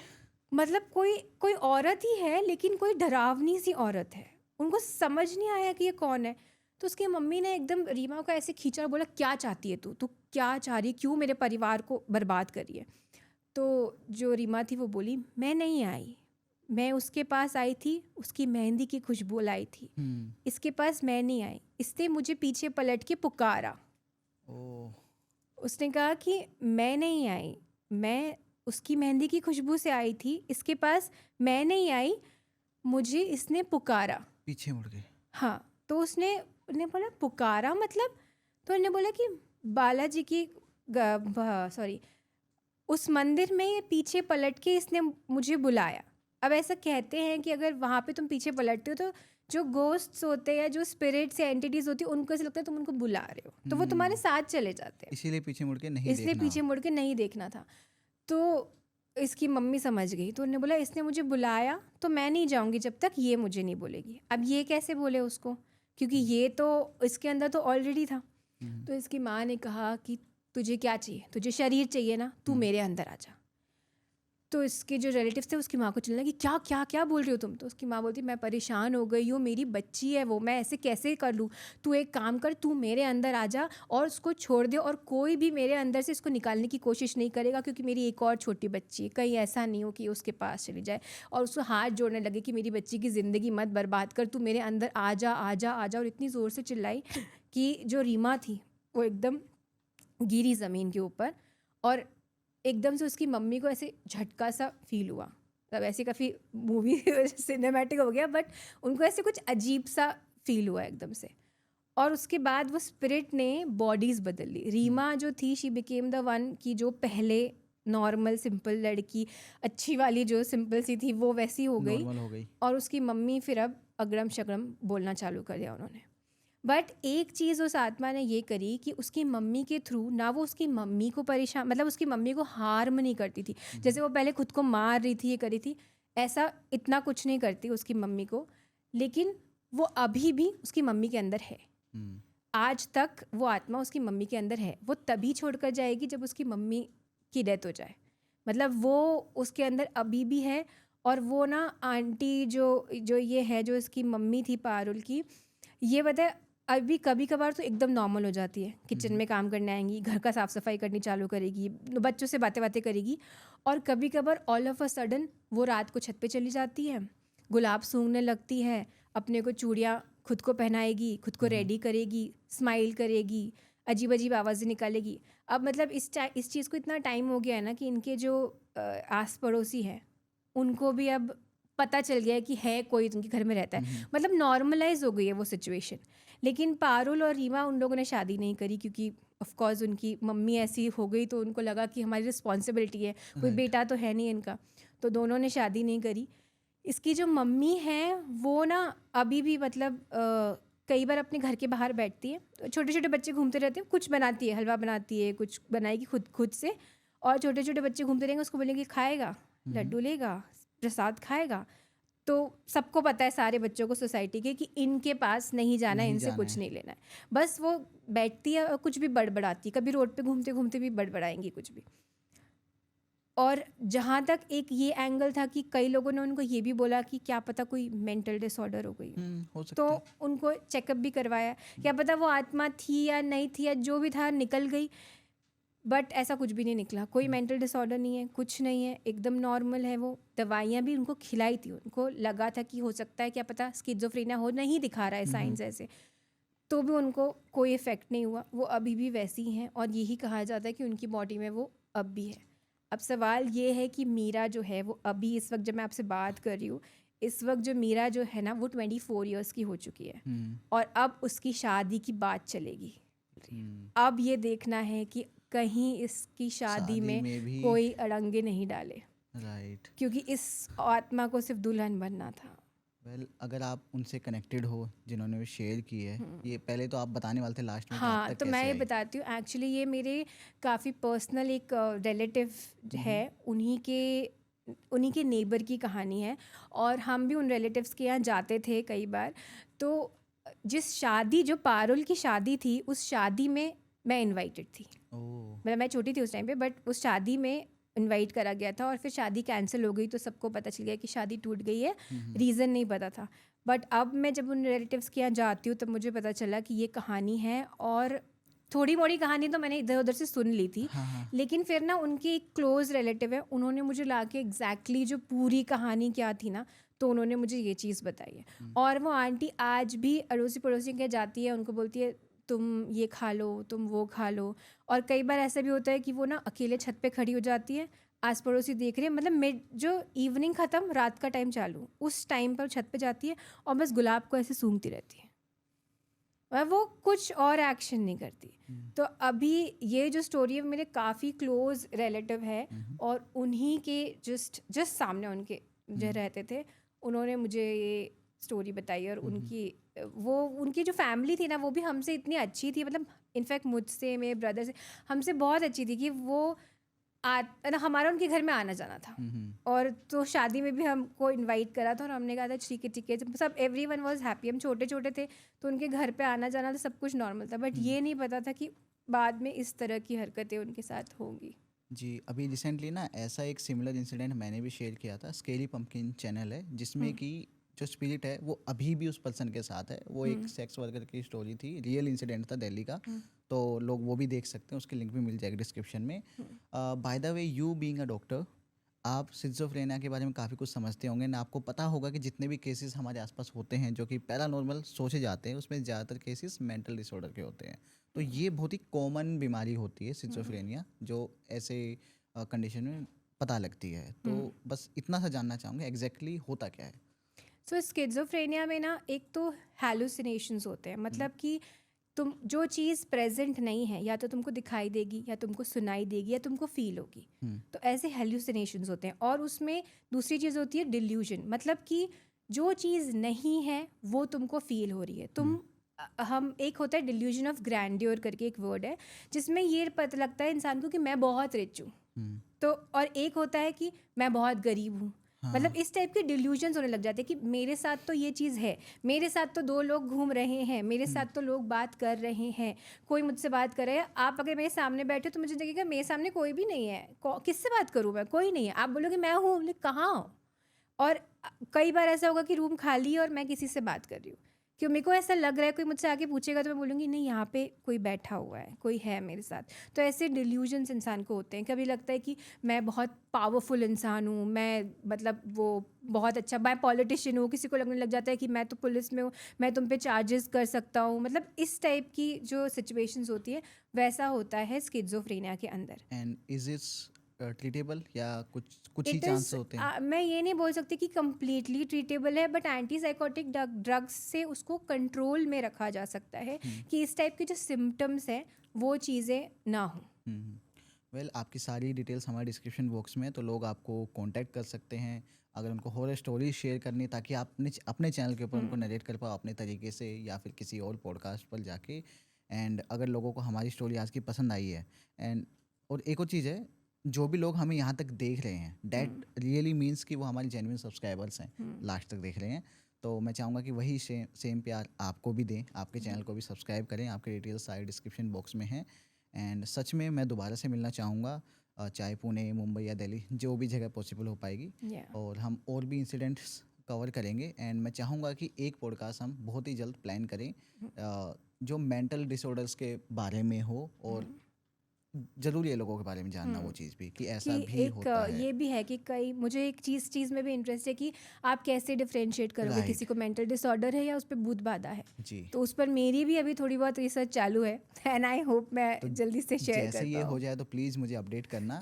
एंड लोगों से भी जानना चाहूँगा कि कोई क्वेश्चन हो, कोई वो कवर करना चाहते हो अगले पॉडकास्ट में, जो उनको लगता है कि आपसे मुझे जानना चाहिए, कोई टॉपिक हो, तो वो भी सजेस्ट कर सकते हैं।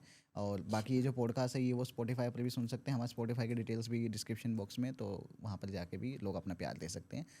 आज के लिए इतना ही। थैंक यू सो मच, बहुत थैंक यू ज़्यादा सो मज़ा आया। Much for inviting me, thanks a lot. जी, थैंक यू सो मच।